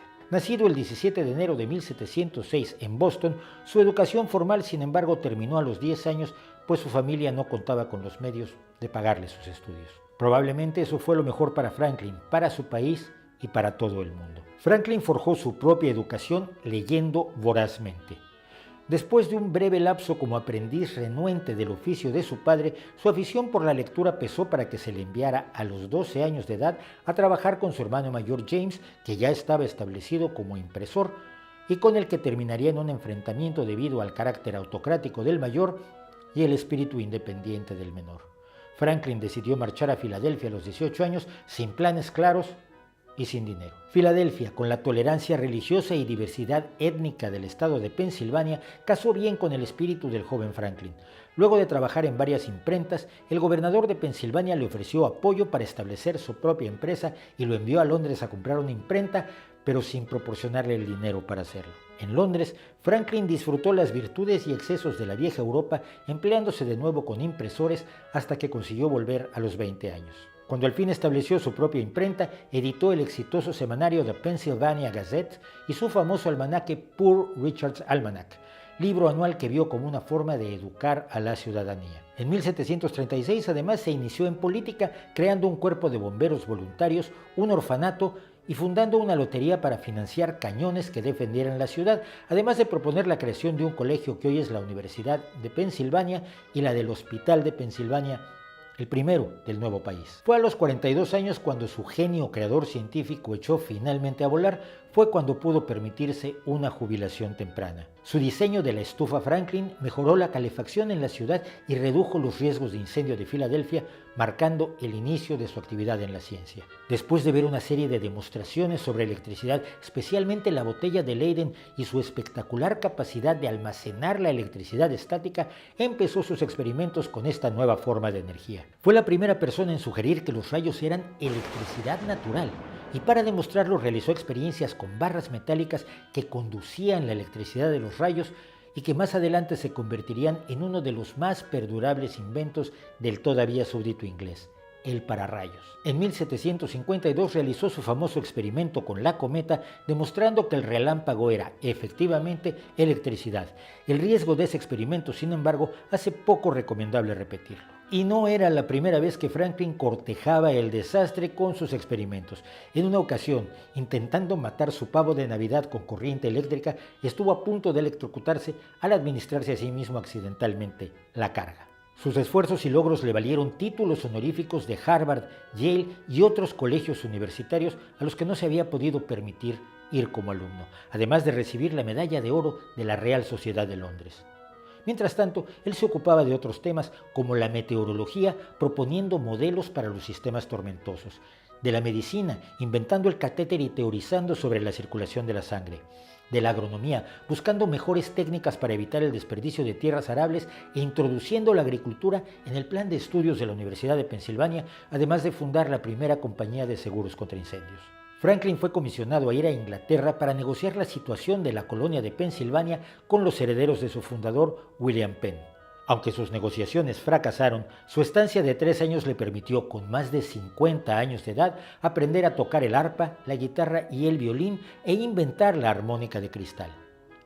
Igualmente, observó que las tormentas no siempre viajan en la dirección de los vientos dominantes e hizo experimentos sobre el enfriamiento por evaporación. A su regreso entró en franca colisión con los herederos de William Penn por su defensa de un grupo de indígenas americanos, mientras los dueños de la colonia favorecían el genocidio como solución al problema de los indios. Franklin marchó de nuevo a Inglaterra para pedir a la corona británica su dominio directo sobre Pensilvania sin la intervención de la familia Penn. El monarca inglés se negó a la petición, pero Franklin se quedó como representante de las colonias y se dedicó a oponerse a los elevados impuestos fijados por la corona, hasta que llegó a ser juzgado por el naciente independentismo. Volvió a América en 1775 convencido de que la independencia era necesaria. A los 69 años de edad fue nombrado delegado ante el Segundo Congreso Continental, donde los líderes de las 13 colonias analizaron su futura relación con Gran Bretaña. Franklin propuso la unión de las colonias en una sola confederación nacional, lo que más tarde sería el modelo de la Constitución estadounidense. El Congreso además lo puso al frente de la Organización de la Defensa de las Colonias y de un comité secreto encargado de las relaciones de los rebeldes con los países extranjeros. En 1776 fue uno de los responsables de redactar la Declaración de Independencia de Estados Unidos y poco después partió de nuevo a Europa en busca de aliados del nuevo país. En París, aquejado por sus problemas de la vista, inventó las lentes bifocales. Al volver a su país en 1785 fue electo presidente del Estado. Participó en el Congreso Constituyente y sugirió además que los estados europeos formaran una federación con un gobierno central como Estados Unidos, prefigurando la actual Unión Europea. Todavía tuvo tiempo de apoyar la Revolución Francesa y de convertirse en un activo opositor a la esclavitud, antes de morir rodeado por sus nietos el 17 de abril de 1790, considerándose a sí mismo siempre, nada más, un hombre común, un simple ciudadano de Filadelfia. Uno de los más perdurables inventos de Franklin fue el odómetro. Como encargado de correos que también fue, creó el odómetro para diseñar las rutas de correo de los pueblos locales de Pensilvania. Igual que los de hoy, su aparato calculaba la distancia recorrida contando las vueltas dadas por el eje de su carruaje. Su actividad postal lo llevó también a hacer las cartas de la corriente del Golfo, a la que dio su nombre.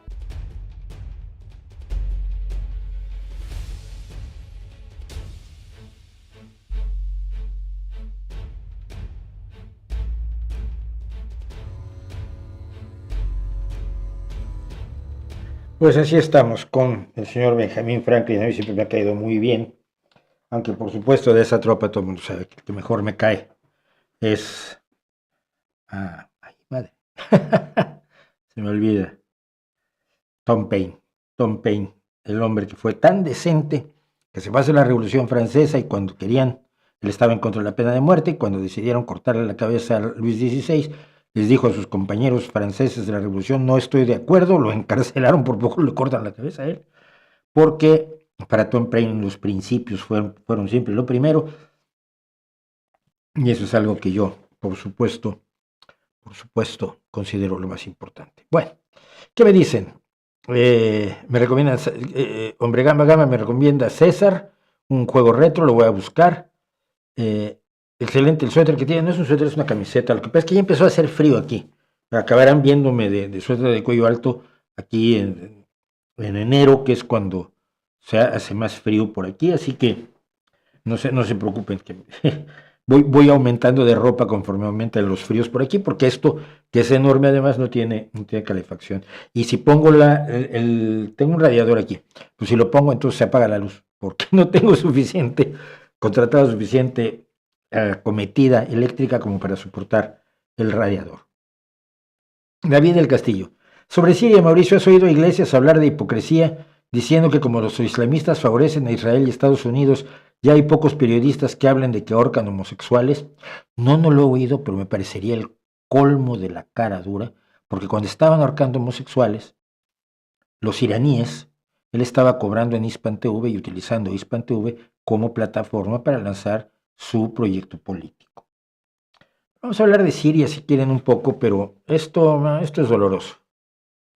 Esto es doloroso porque voy a incidir sobre algo de lo que ya hablábamos, de lo que ya hice un streaming especial precisamente porque veía venir lo que veía venir. Miren ustedes. Miren este mapa. Primero que nada, antes del mapa. No hay sociedad libre sin individuos libres. No hay sociedad sin individuos. La sociedad es una abstracción que no podemos manejar sin acordarnos que está formada por esta pequeña gente que, vuelvo a Machado, ¿no?, que laboran, caminan, cantan y juegan, los comunes y corrientes que tienen tanto derecho a ser felices, a pasarlo bien, a comer cosas ricas, a disfrutar a su familia, a follar sin miedo, que cualquiera de los demás, que las élites. Esos tienen el mismo derecho, o deberían tener, o deberíamos luchar porque tuvieran el mismo derecho. Cuando todo se analiza desde un punto de vista de la gran política internacional, de la sociedad o de la geopolítica, como le llaman ahora, le llaman geopolítica porque suena bien, que no tiene nada que ver lo que hablan con la geografía, la cultura, la antropografía y las cosas que de verdad estudia la verdadera geopolítica. Cuando dicen relaciones internacionales, les parece que eso no mola, entonces mola más decir geopolítica, pero se refieren a relaciones internacionales o política internacional. Si vemos este mapa, vemos que no se ve gente. Hay quien quiere hablar de cosas como este mapa, sin hablar de la gente que habita en las casas que casi no se ven. Miren, lo más notorio es abajo a la derecha, en el cuadrante inferior derecho, pues se ve el estadio de fútbol, ¿no? Y arriba se ve un cuadrito anaranjado porque usa Texas, que es la universidad. Y esto es Damasco, Siria, la capital de Siria. Hay gente que quiere hablar de esta imagen en términos de las conveniencias de las potencias mundiales, ¿no? De si la permanencia de un personaje al frente de esta ciudad del país era magnífica para contener los horribles planes de un país o de una organización o de una ideología indeseables, pero sin mencionar que ese líder gobernante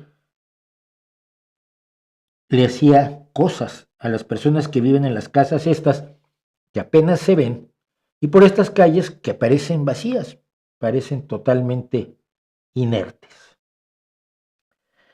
Por ejemplo, si este mapa fuera de Buenos Aires en Argentina en 1978, que no es, esta conversación la podría haber tenido un general con un alto funcionario del Departamento de Estado de los Estados Unidos. Que Videla siga en el poder es una magnífica noticia para contener el expansionismo soviético y las ideas comunistas, y ambos se asentarían con la cabeza y ninguno mencionaría a los argentinos que tampoco se verían en el mapa. Lo importante, se dirían, es la imagen en grande. The big picture.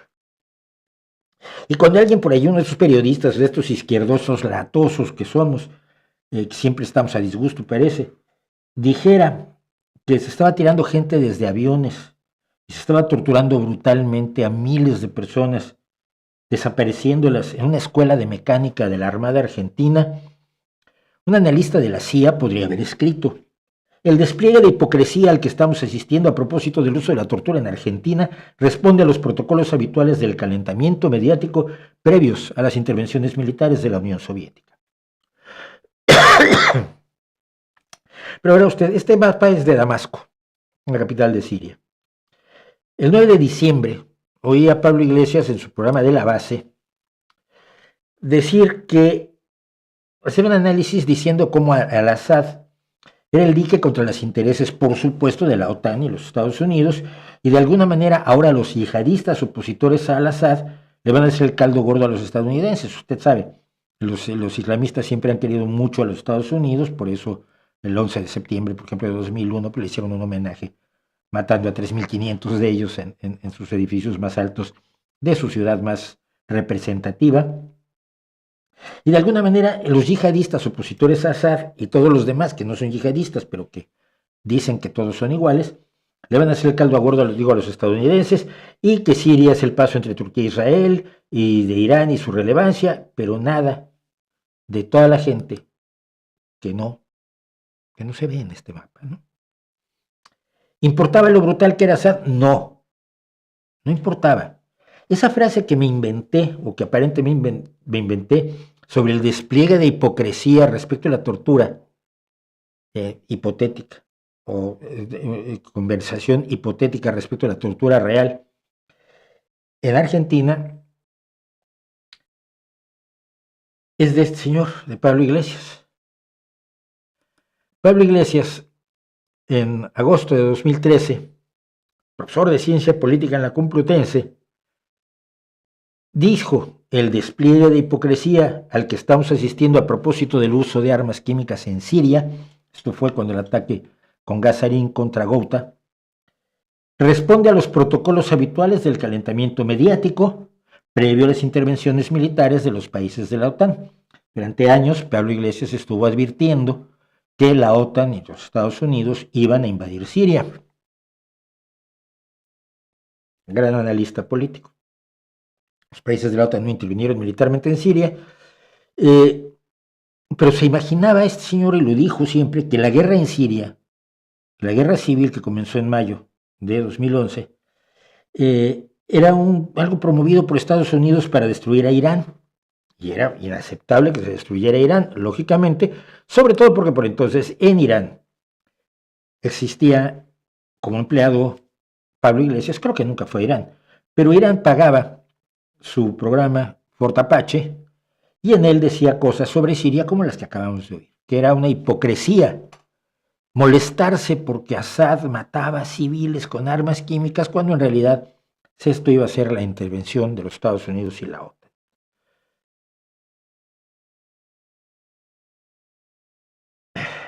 Mire, esto es Teherán. Pablo Iglesias veía el mapa de Teherán. No veía que ese mismo año allí en Teherán se habían ejecutado al menos 400 personas, y que todas las mujeres, la mitad de los habitantes de este mapa que no se ven, vivían como viven hoy, y aquello era 2013 y hoy es 2024, casi 2025, bajo el terror de ser asesinadas por no ponerse correctamente un trapo en la cabeza. Pero ¿qué importaba si al señor le estaban dando su programa para lanzar su mensaje? Ese feminismo conveniente de Podemos nunca se presentó aquí en Teherán, nunca se presentó en el Irán, donde todavía hace unos meses mataron a otra chiquilla por no traer el trapo correctamente puesto en la cabeza. Mujeres que viven bajo un régimen de humillación, que no les preocupa, cuando sí les preocupan otras humillaciones, algunas de ellas muy serias y algunas de ellas absolutamente inventadas en el primer mundo. Por supuesto, a mí me indigna que pueda ocurrir, que pueda instaurarse en Siria un régimen islamista y estoy en contra de ello, pero a mí también me indignaban las ejecuciones y torturas de la dictadura argentina y las de Al-Assad. Y eso es lo que me hace diferente de estas personas.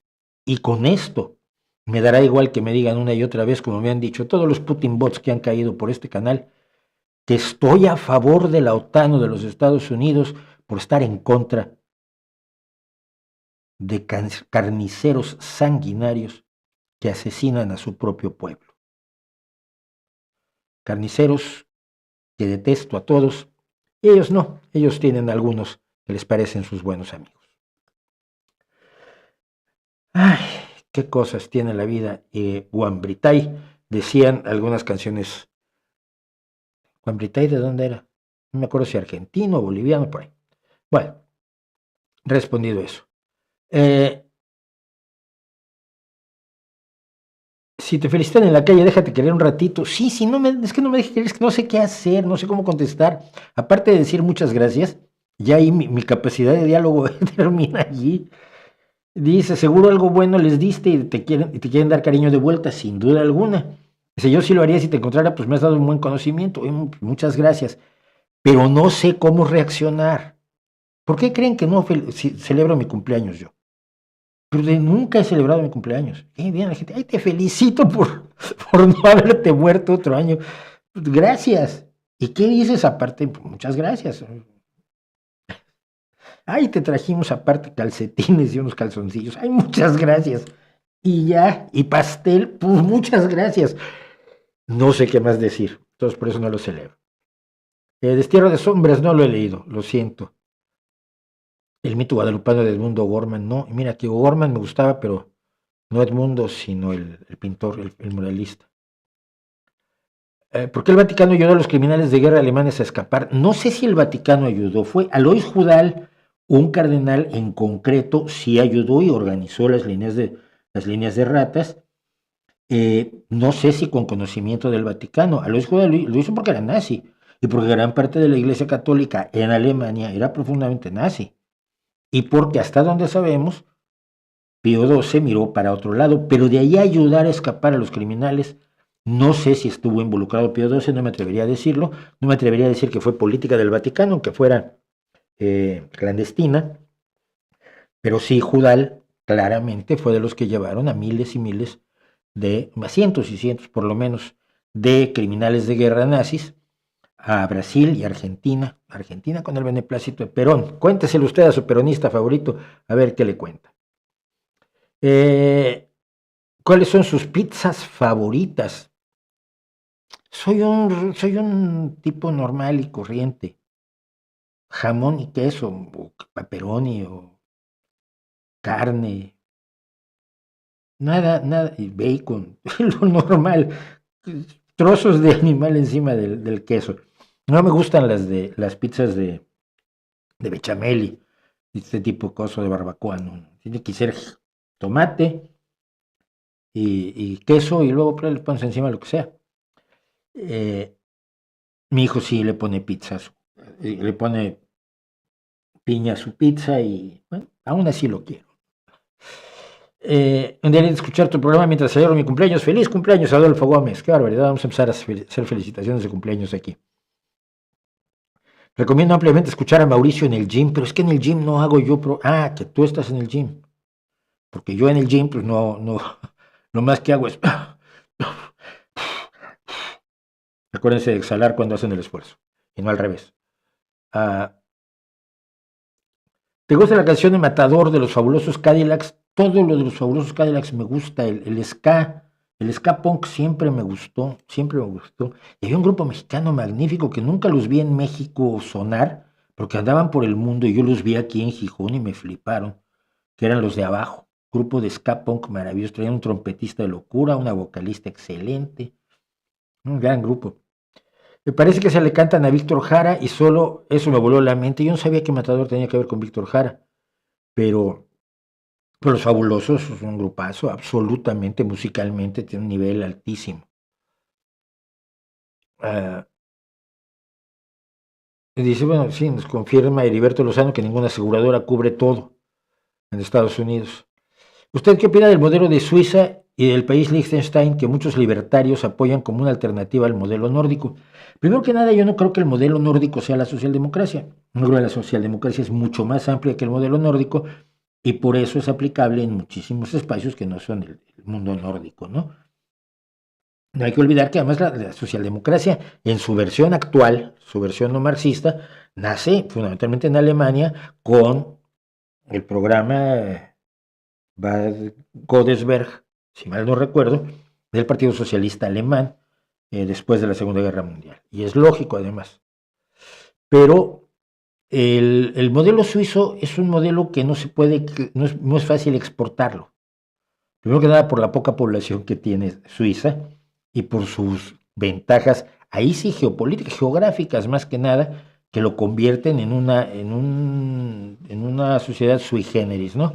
Liechtenstein no sé cómo funciona, pero Suiza sí, creo que no es exportable su modelo. La gente siempre te dice cosas como la democracia directa, no es cierto. Algunas cosas se votan en democracia directa, pero otras no. Suiza tiene un parlamento. Se crean muchos mitos, de verdad, por la desinformación. Bueno, ¿qué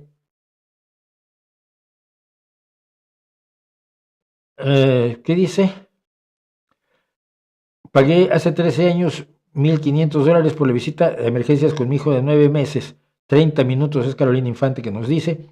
5 centímetros cúbicos de acetaminofén, cero diagnóstico y al día siguiente $150 por una consulta del pediatra. Pues sí. Dice Funky de Palomares, yo diría que las bandas underground están en su mejor momento, haciéndose su nicho en internet y afianzando a sus pocos grandes fans en todo el mundo. Sí, pero es que el ejemplo de The Warning es maravilloso. El ejemplo de Sixters acaba de sacar ayer un video con otro cantante ucraniano, GUS.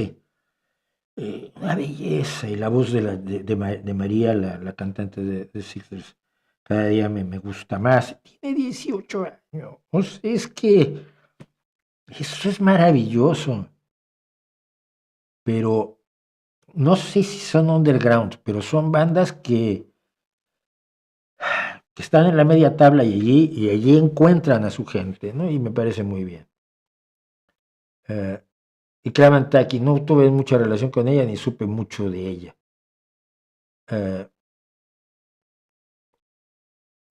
TikTok está de verdad controlado por China, sí, es de un chino, es de capital chino, por supuesto. ¿Es peligroso o eso es otro invento conspiranoico? No, no creo que sea peligroso. A ver, creo que el manejar una serie de datos le permite tener una información sociológica determinada que quizás no debería tener. Pero peligroso son los bots rusos, man. Peligrosos son los bots rusos que orientan, empujan hacia ciertos lados las conversaciones en las redes sociales de prácticamente todos los países.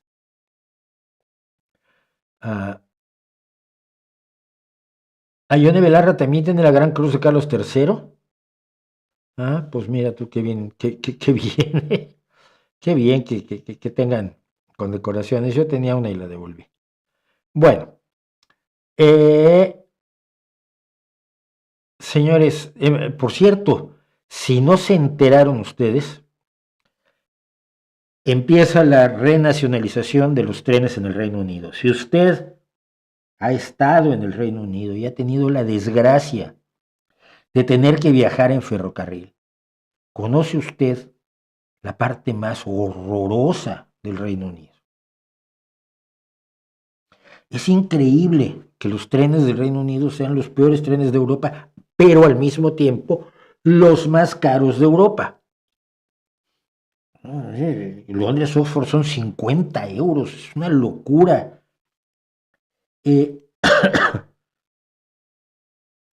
Eran públicos, era una empresa pública, pero una empresa pública que absorbía dinero del Estado, no era autosuficiente, y entonces Thatcher decidió privatizarla y la privatizó en varias compañías que compiten supuestamente entre sí en el Reino Unido y crearon el infierno sobre ruedas, sobre rieles.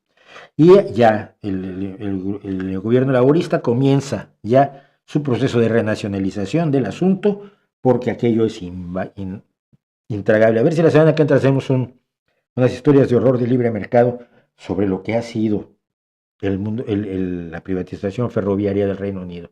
Probablemente hubiera funcionado otro tipo de privatización, pero esa, sin duda no, y el dogma de que la competencia mejora el servicio y baja los precios, se lo cuentan a su tía, la que por las noches sueña con Milei y con Mises y con esa gente. Y hablando de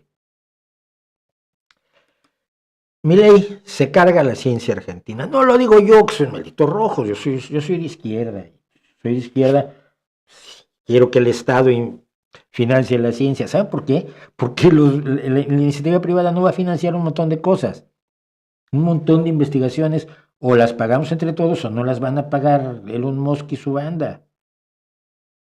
Elon Musk, que ahora se reunió con los senadores de Estados Unidos para reducir el pago de la seguridad social, que es la pensión que paga el Estado en Estados Unidos, que son $1,700 al mes, que en Estados Unidos es una bicoca, pero que muchos jubilados en Estados Unidos viven con esos $1,700 al mes, y Elon Musk, que tiene $400 mil millones, se los quiere reducir.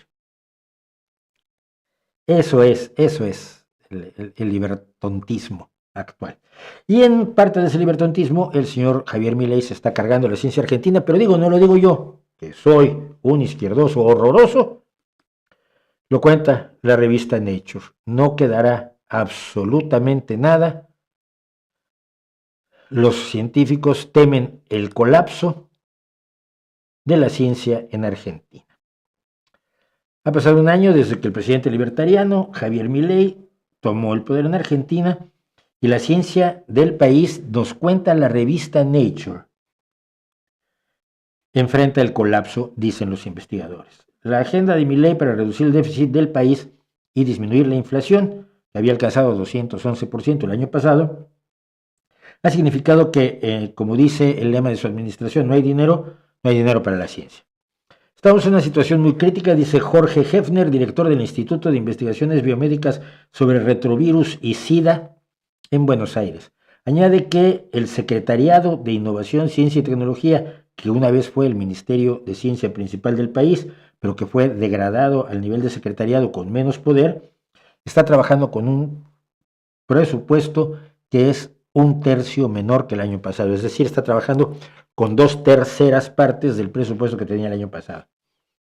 Los científicos argentinos que son pagados por el gobierno, como la mayoría de los científicos del mundo, han perdido hasta el 30% de sus ingresos, dice Geffner.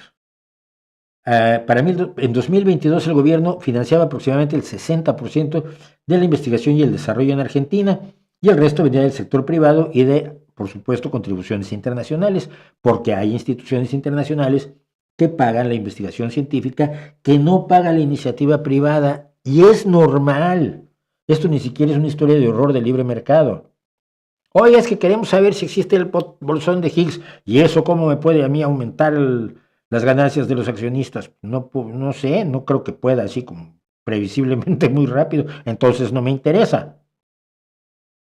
Porque yo, como presidente de esta empresa, estoy aquí para aumentar el valor de la empresa para los contribuyentes, para los accionistas, perdón. Pero a la humanidad le interesa saber esas cosas, pues sí, entonces entre todos en Europa pues, se paga el gran colisionador de hadrones, ¿no?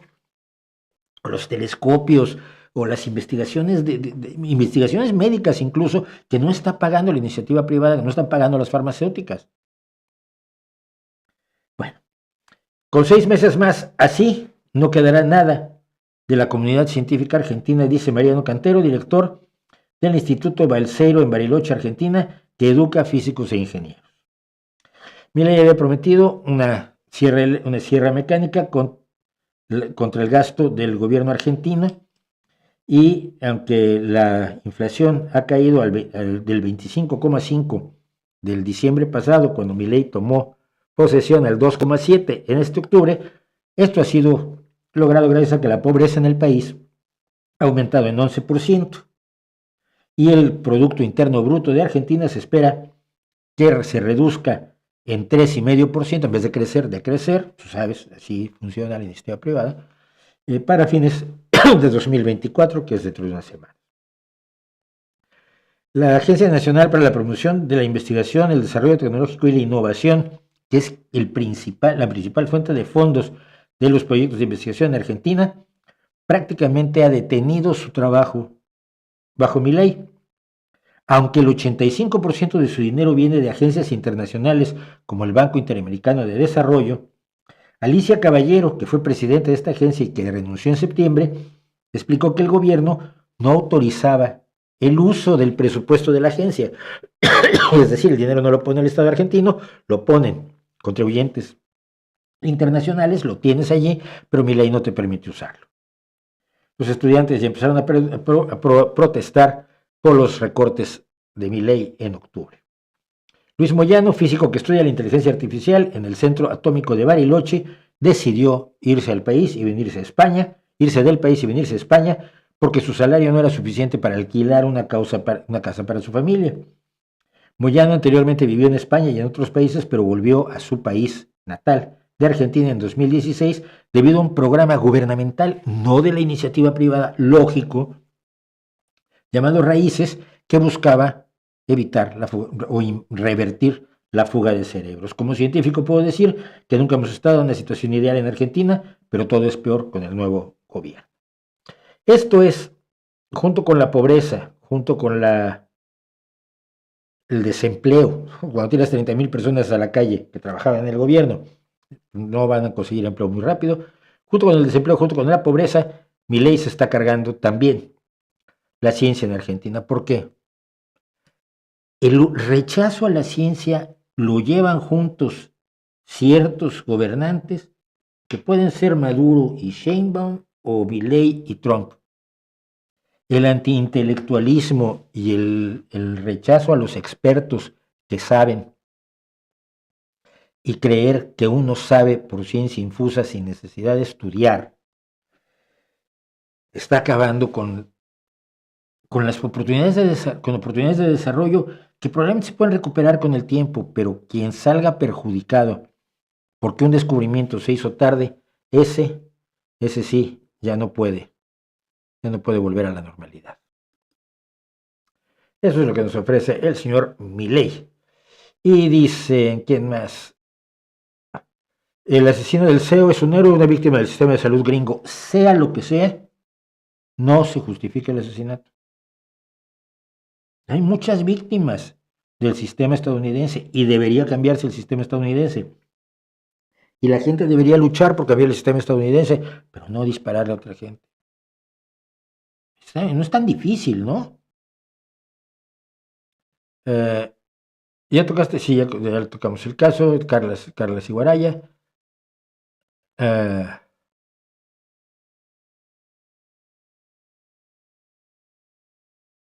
¿Alguna opinión del maestro Ríos? Mira, Eduardo del Río, al quien conocí tardíamente, lo conocí ya en sus últimos años cuando vino aquí a Gijón. Nos estuvimos riendo un montón, divertidísimo. La única foto que tenemos juntos, estamos escojonados de la risa los dos.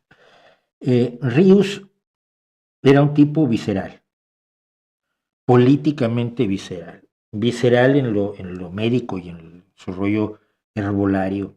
Él era más de su esposa. Su esposa lo obligaba a ser vegetariano y luego iba a Editorial Posada, donde yo fui redactor una época, y pedía que le trajeran unas tortas de pierna de este tamaño y fumaba como chimenea, porque claro, en su casa no lo podía hacer. Pero fue un hombre políticamente muy ingenuo, como fuimos todos y como es muchísima gente, que se creyó el relato sin confirmar el dato. Lo que lo salva es que en los últimos años se dio cuenta de su error. Se dio cuenta que su Cuba para principiantes había sido la defensa de un sistema que no funcionó y que perjudica a mucha gente. Y eso que la dictadura cubana no es ni de lejos la dictadura venezolana, ni la dictadura de Al-Assad. No tiene un mares de sangre como los ha tenido otras dictaduras. Esto también hay que reconocerlo, pero sigue siendo una dictadura horrorosa. Pero al final Ríos se dio cuenta de que había sido engañado, ¿no? A mí me recuerda mucho eso, una conversación que hubo que se cuenta que hubo entre el asesino de Trotsky y un viejo militante comunista, que le dijo, ¿cómo nos engañaron, verdad? Y el asesino de Trotsky le contestó, algunos más que otros, algunos más que otros. Así es.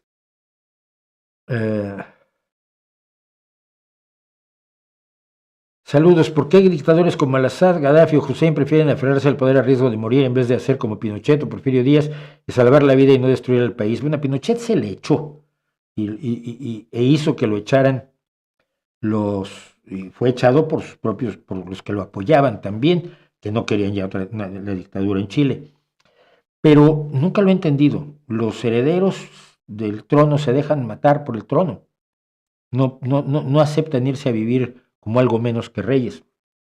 Ahora Al-Assad huyó, y Al-Assad tenía todo preparado para huir y está ahora en Moscú muy calentito, muy contentito.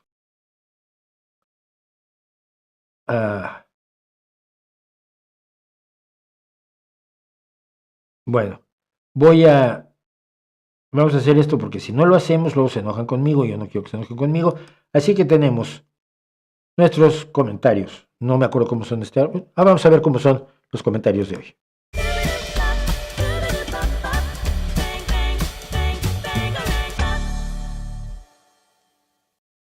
Pues resultó que esta vez son los comentarios contestatarios. Se me van a acabar las rimas pronto. Les vamos a poner en los comentarios contestados, los comentarios respondidos. Pero en fin, estos son los comentarios que esta semana tuvimos, pero tenemos una sorpresa a la mitad. Van ustedes a ver. ¡Qué guay! El rey va desnudo. Yo no soy el rey desnudo, yo soy el niño que grita el rey va desnudo. Augusto.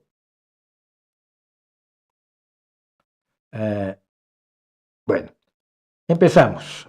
José Miguel Bejarano Guarnizo 2757 nos dice, en el vídeo donde hablé de las tonterías que dijo Laje sobre la izquierda, ¿por qué ultraderecha? Es que no existe la ultraizquierda, la izquierda solo vive de los que más trabajan. Y yo le contesté, a diferencia de los especuladores financieros que trabajan turnos de 12 horas, ¿verdad? Poco listo. ¿Por qué es el tema? Porque el tema es el bobo de Laje, que es un lidercillo de ultraderecha. Como verás, tampoco hablé del cultivo de cacao en Indonesia, porque no es el tema. La gente siempre quiere que hable yo de lo que ellos quieren que hable cuando estoy hablando de un tema que además dice ahí abajo, Laje se inventa a la izquierda. Deogracias Manga 4338, me divirtió eso. La religión habla de verdades espirituales, no debes pretender entenderlas de manera natural. Y yo le pregunto, ¿cómo demuestras que las verdades espirituales de la religión, digamos la mesopotámica, son efectivamente verdades? Espero sentado. No me ha contestado. Nestorio Magnus dice, estos videoprogramas son maravillosos. Lo que no entiendo es la terquedad de mi respetado Mauricio de atacar a la filosofía completa, tan solo porque haya malos filósofos. Malas praxis hay en todas las disciplinas del saber. Lo más irónico es que precisamente lo que él hace es un inmejorable ejemplo de buena filosofía. Mauricio es un excelente filósofo de la ciencia. ¡Wow! Al estilo de Mario Bunge, con quien me peleé, Elliot Sober o Thomas Kuhn. Antes de seguir me peleé con Mario Bunge porque él era un enemigo jurado del tabaco y yo era la época en que fumaba mucho, cenamos juntos y yo quería fumar y se enojó don Mario. Cosas de la vida. Pero le contesto. Mira, ¿cómo diferencias a un buen filósofo de uno malo? ¿Es Heidegger peor filósofo que Cioran? ¿Es Dugin mejor que Dennett? Dame tus criterios de verdad, por favor. Sería la primera vez en la historia de la filosofía que la filosofía tendría criterios de verdad. Allí quiero abundar un poco en mi respuesta. ¿Qué es lo que pasa? Que si un filósofo dice una barbaridad totalmente estúpida, no pasa nada. Si un físico publica un artículo en el que dice que consiguió volar con polvos mágicos y se demuestra que no es cierto, el artículo se retira y él cae en desgracia. ¿Cómo les pasó a Pons y Fleischmann cuando dijeron que habían logrado la fusión fría? Se replicó su experimento, Los resultados no se correspondían, se determinó que habían o cometido un error o falseado el experimento, cayeron en desgracia. ¿Cuándo se ha retirado una paper de un filósofo de un journal de filosofía? Jamás. Pero luego me quedé pensando en lo que decía Nestorio Magnus, y luego me acabo de dar cuenta que me has insultado gravemente comparándome con alguien tan poco riguroso, tan ignorante y tan inservible como Thomas Kuhn, el tipo que dice que todo es ciencia y luego usa la palabra paradigma con distintas definiciones sin ninguna seriedad. Protesto. Y sí, miren, es que Thomas Kuhn decía que las revoluciones en ciencia se daban de ciertas maneras, y entonces para él revoluciones en ciencia era todo cambio de forma de pensar en Occidente desde los griegos hasta hoy.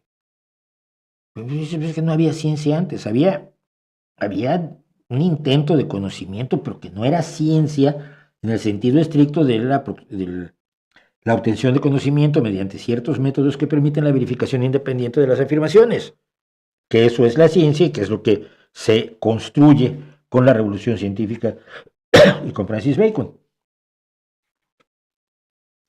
No puedes decir que el dejar de pensar una cosa para pensar en otra distinta cuando no había método científico es una revolución en la ciencia.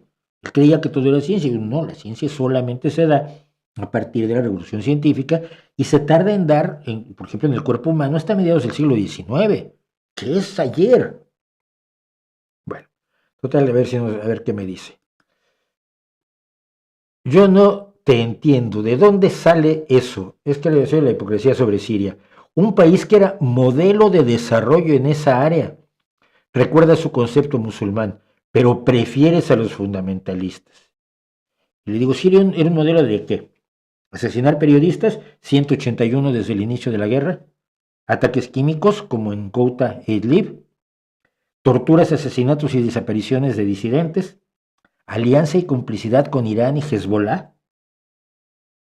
¿Y dónde dije que prefería a los otros fundamentalistas? Pedazo de mentiroso. Porque nunca dije que en mi vida favorecería yo a los fundamentalistas. Por favor. Los mejores historiadores no dudan de la existencia del Jesús histórico. La opinión es solo eso. Oye, porque si dudan de la existencia de Cristo, pues ya no creerás que son los mejores historiadores, ¿no? Si defines a los mejores como los que creen en Cristo, pues...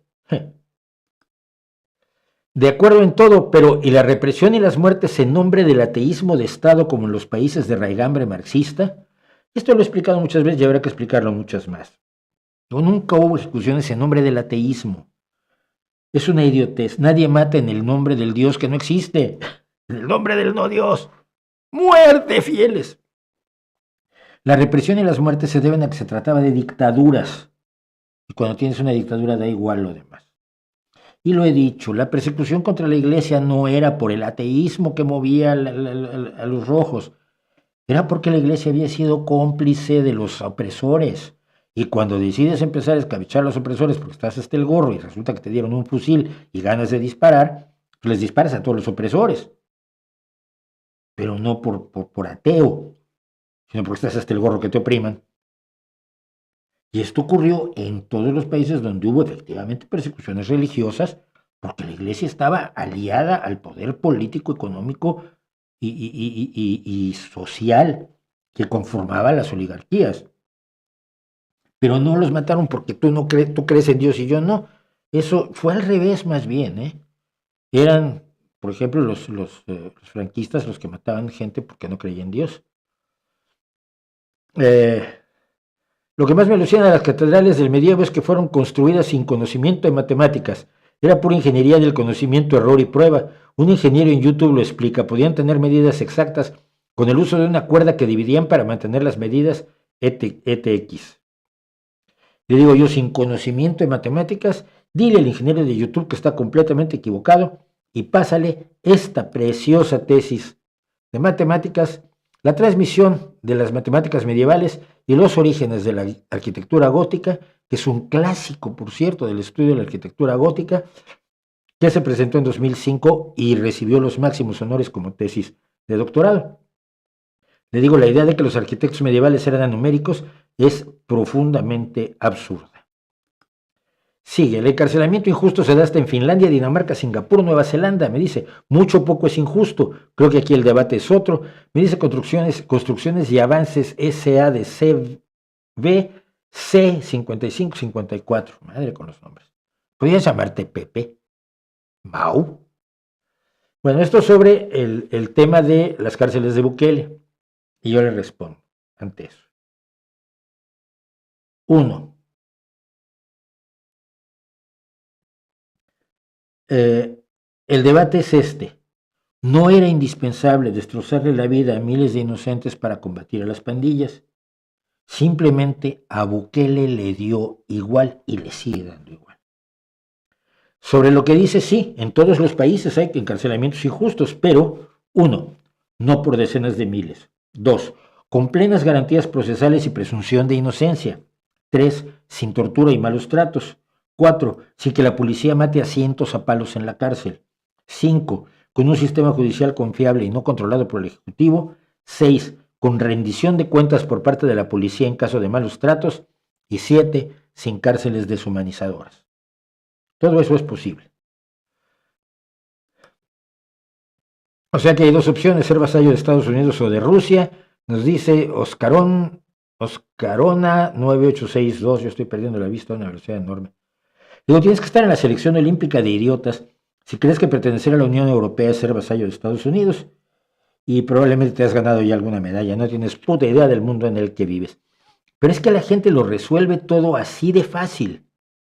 Estados Unidos, la OTAN, el capitalismo, el comunismo, del otro lado, no, es Rusia, todo es el comunismo, todo es la izquierda. Son bobos todos los que ven el mundo así que pretenden explicarlo todo solo con dos variables. Pero tenemos un nuevo premio. Esta es la sorpresa. Este es Elton, el premio Elton, el tontomentario de la semana.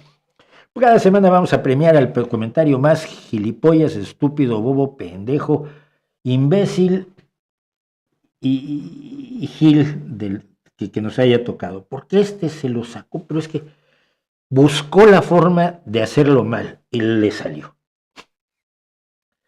Y vamos por aquí. Dice Roberto Arbezu Fernández 4018. Estaba yo hablando de lo que pasaba sobre Georgia, la sombra de Putin, sobre Georgia, que algún día habrá que hablar más de la historia que ha tenido Georgia con Rusia y por qué no quiere saber mucho los rusos. Y dije que Trio Mandili, yo soy fan de Trio Mandili, me gusta cómo cantan, me gusta la música que hacen, me gusta su alegría, su juventud, su frescura, me emociona oírlas, pues. Y me dice, y lo dije el otro día y precisamente las puse a ellas en la calle peleando porque Georgia se una a la Unión Europea, que es lo que quiere el 89% de los georgianos. Tú sabes que si defiendes la autodeterminación de los pueblos, tendrías que defender eso. Bueno. Dice, seguramente ya lo leyeron, una de ellas canta con la cruz de hierro colgando del cuello. Defienden la democracia llevando la cruz de hierro, más bien defienden una postura antisoviética apoyando la invasión nazi de la Segunda Guerra Mundial. Es la mejor forma de defender la propaganda del Kremlin. No, mira. Lo peor del asunto es que esto ya lo había yo revisado. Y no es tan difícil, ¿eh? Estas son Trio Mandili. Y la del medio es Taco Tziclauri. Y Taco Tziclauri en 3 o 4 videos trae colgada esta cruz. No en todos. O sea, que nuestro querido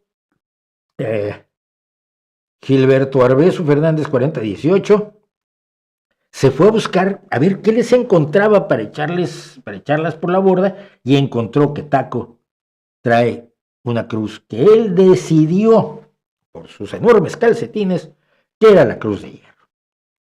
Y entonces le respondo, hay que ser ignorante a la vez que miserable y malintencionado. ¿La cruz de hierro? No. ¿Ves una cruz parecida a la de hierro como la maltesa, la cosaca o la de Lázaro? Y piensas en nazismo y lo usas con toda la bajeza de que eres capaz para sugerir cosas horribles sobre unas personas a las que odias porque no son siervas de Putin.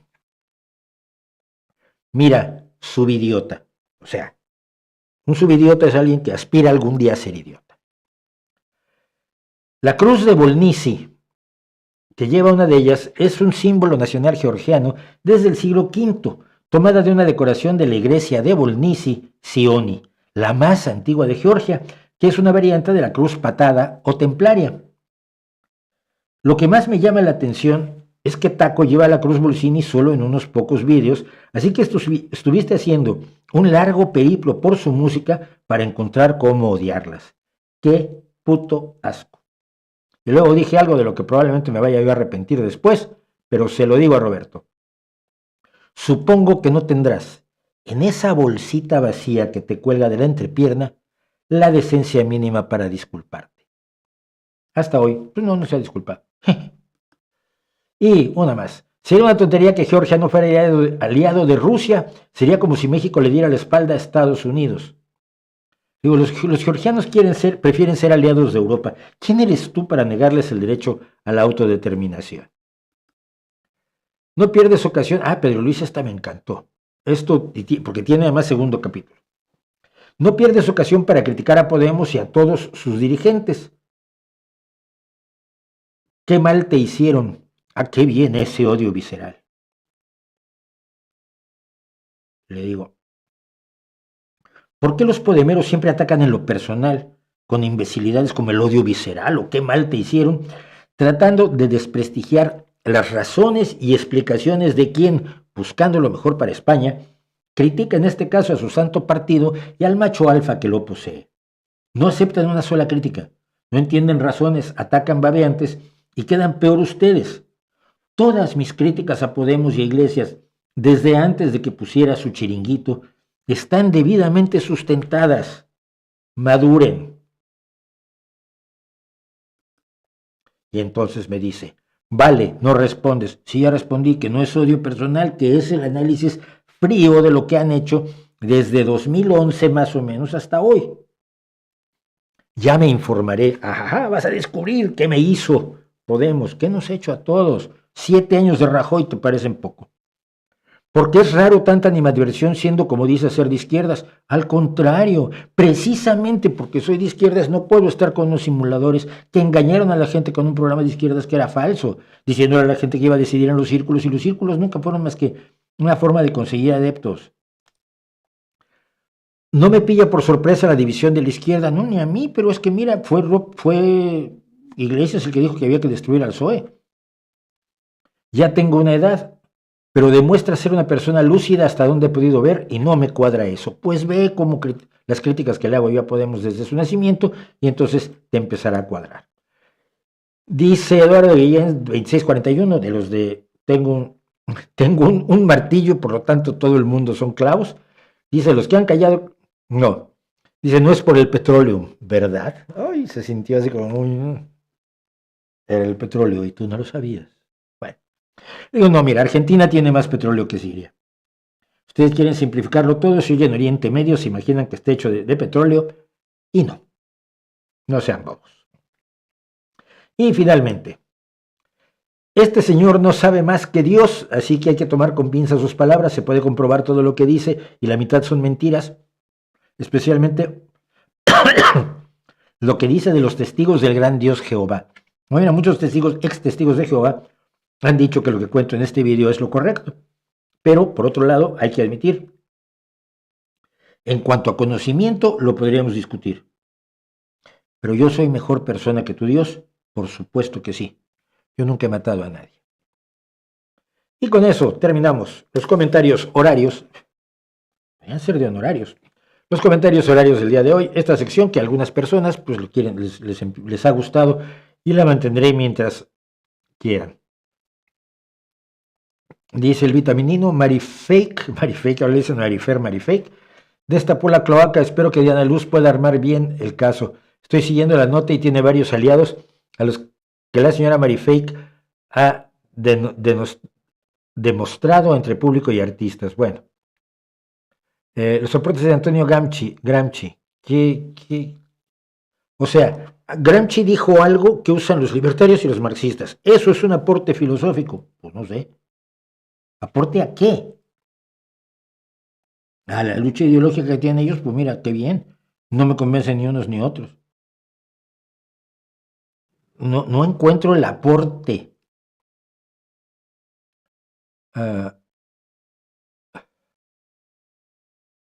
Bueno, dice que se ha hecho mal uso de los químicos. Pollo César dice, sí, es que ese es el problema, pero entonces no es culpa de los químicos, sino de quien los usa mal. Son los genios los de la RAE, sí, yo los he detestado todavía. Y peor del asunto, yo fui muy amigo de alguien que fue el más grande crítico de la RAE, que era Raúl Prieto, más conocido como Nikito Nipongo. Tenía una columna que se llamaba Perlas Japonesas, donde destazaba todo, política, arte, economía, lingüística, un gran lingüista, Nikito. Y entonces un día decidió que yo empecé a colaborar en su columna, yo era Juicio Amores. Juicio Amores es un anagrama de Mauricio José, que me lo inventó Nikito Nipongo. Entonces de pronto encontrabas en su columna, nuestro corresponsal viajero Juicio Amores dice que, y contaba algunas de las cosas que yo le pasaba a Nikito Nipongo. Raúl Prieto, Río de la Loza, por cierto, descendiente del doctor Río de la Loza, descubridor de un elemento que no me acuerdo cuál era, uno de los grandes químicos mexicanos. Dice Heriberto Lozano, se da cuenta de algo raro, dice, ¿cómo va a estar a favor de el líder de los rebeldes que es catalogado como terrorista por Estados Unidos? Ya, pues tú te das cuenta de la contradicción, pero pues eso a Iglesias no le funciona.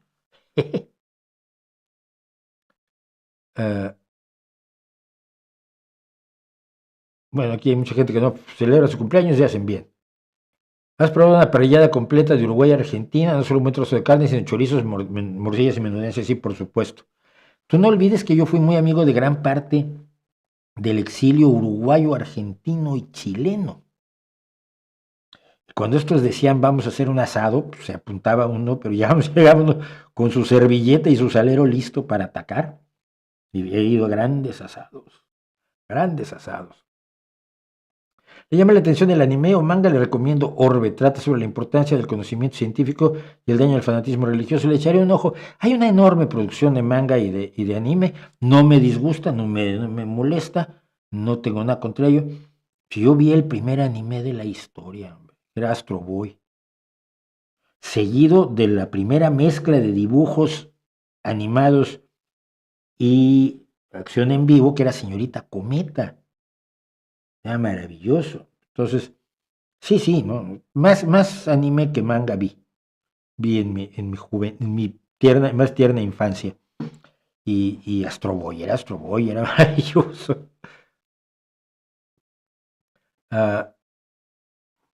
Los trenes de Reino Unido son peores que los trenes de FEBE de aquí, pero millones de veces.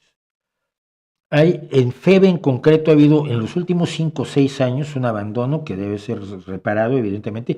Se está trabajando en ello, según lo último que dijo el ministro Puente. Está muy bien ser ministro de Transportes y llamarte Puente, Oscar Puente, pero no. ¿Por qué? Porque FEBE es baratísimo al menos. Cercanías aquí es la que nos funciona. Y era mucho mejor de lo que es ahora, pero ha tenido problemas de falta de financiamiento, pero no, súbete un tren. De pronto hay trenes muy bien mantenidos, hay trenes que son absolutamente increíbles en el Reino Unido, sucios, mal mantenidos. Los horarios son un invento. Bueno,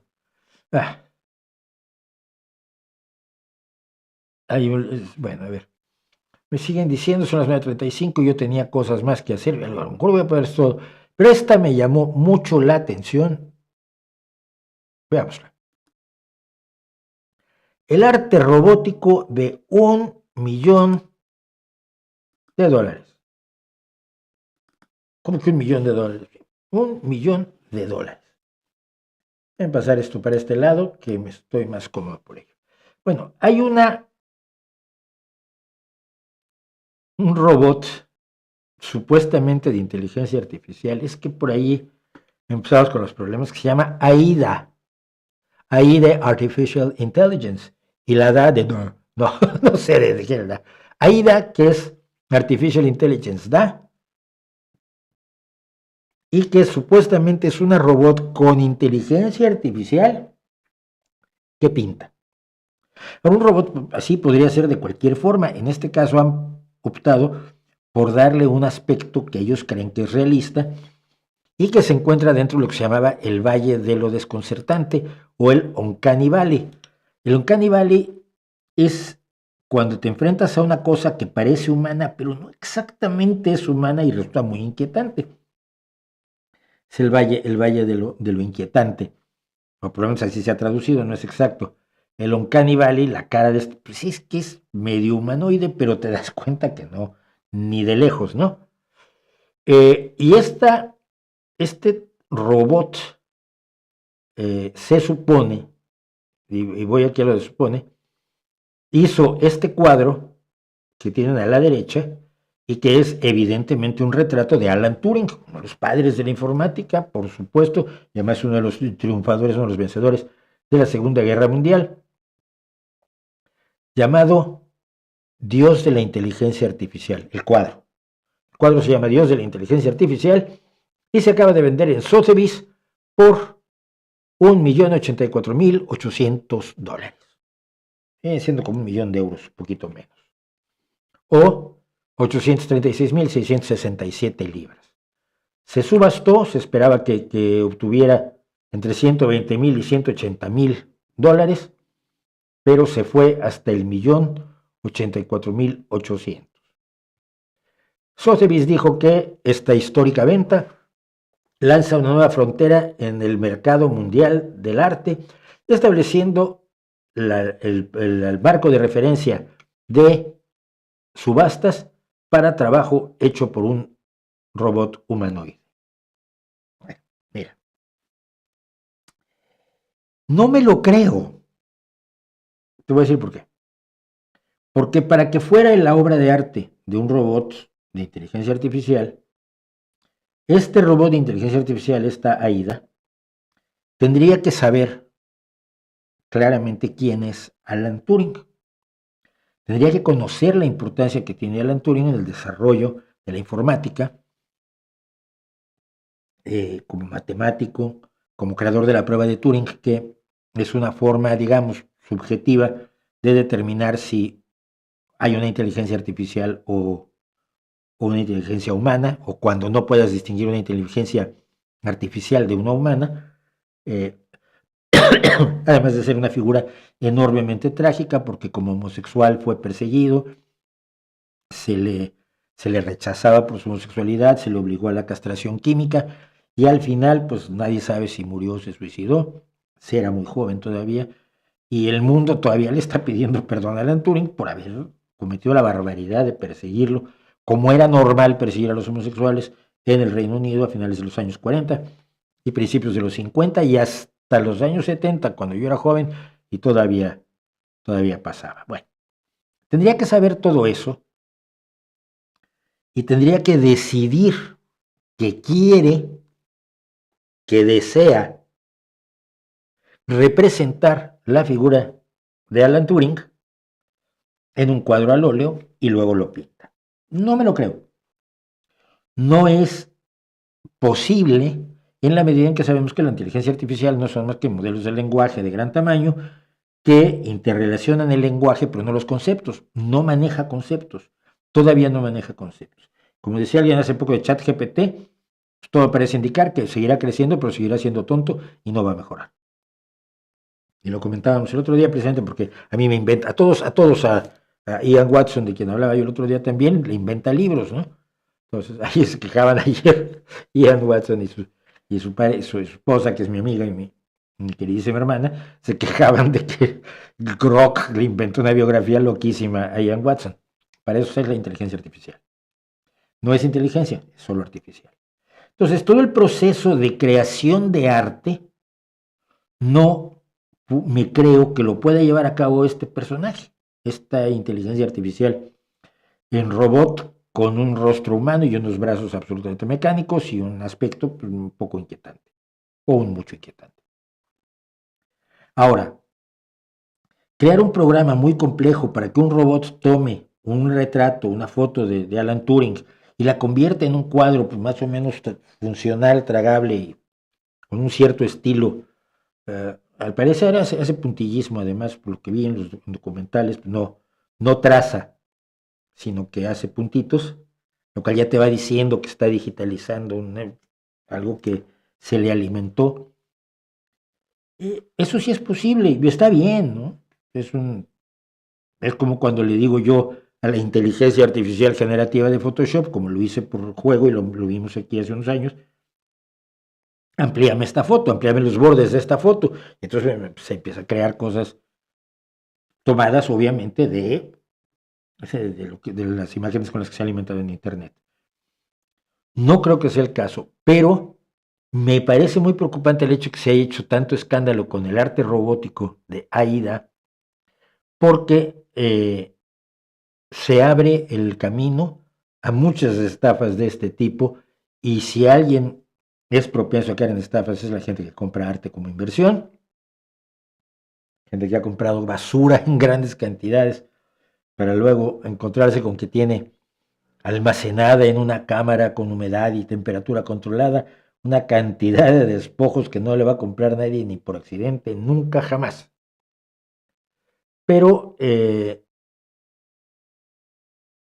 los creadores, incluso cuando vi una entrevista con ella, tiene varios retratos de Turing, y vi una entrevista con la inteligencia artificial. Yo para lo que sirvo es para abrir el debate sobre la inteligencia artificial. Sí, pues eso no lo dijiste tú, hombre, eso te lo programó el señor que te creó.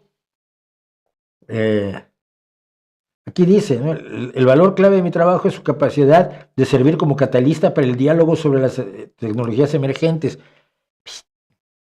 ¿Qué vas a saber? No lo puedes saber porque no maneja conceptos. Entonces, siento que es un trabajo hecho fundamentalmente por los programadores, por Aidan Meiler, director de los estudios de AIDA Robot. Este es un momento importante para las artes visuales, donde el arte de AIDA atrae el foco sobre el mundo del arte y los cambios de la sociedad, mientras nos enfrentamos a la era del desarrollo de la inteligencia artificial. Y dice el arte la obra de arte, el dios de la inteligencia artificial, levanta preguntas sobre la agencia, es decir, sobre la capacidad de toma de decisión, conforme la inteligencia artificial obtiene más poder, o se hace más potente. Sí, levantaría un asunto sobre la agencia si nos cuentas y si podemos revisar todo el proceso que comenzó, desde que comenzó y cómo comenzó, que no tenemos idea. Si lo llevó a cabo solamente el robot de inteligencia artificial o cuánto fue alimentación humana. A mí la impresión que me da, y no tengo otra forma no tengo forma tampoco de demostrarlo, pero no tengo ni muchas dudas, es que esto es un buen truco de mercadotecnia, pero ciertamente lo que se le ha alimentado al robot, a la inteligencia artificial, es mucho más de lo que esta inteligencia artificial podría haber hecho por sí misma para salir con esta obra, que además no me parece mala.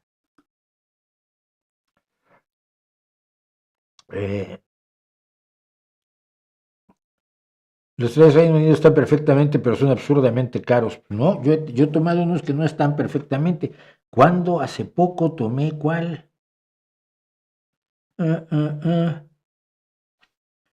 De Stansted a Londres. Un tren en unas condiciones absolutamente lamentables. Luego el Londres Stansted, cuando regresamos era una preciosidad, pero no había ninguna coherencia ahí.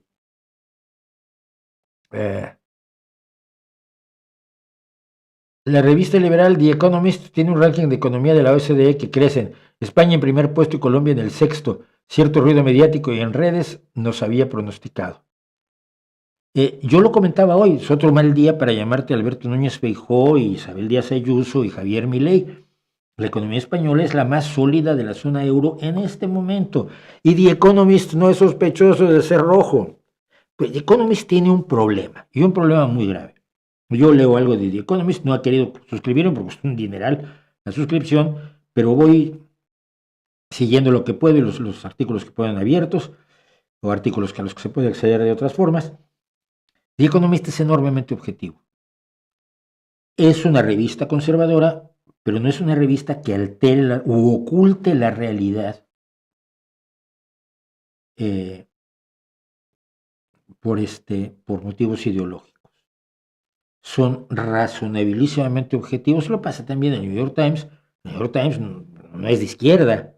Es de izquierda en Estados Unidos, pero en Estados Unidos casi la democracia cristiana europea es de izquierda en Estados Unidos.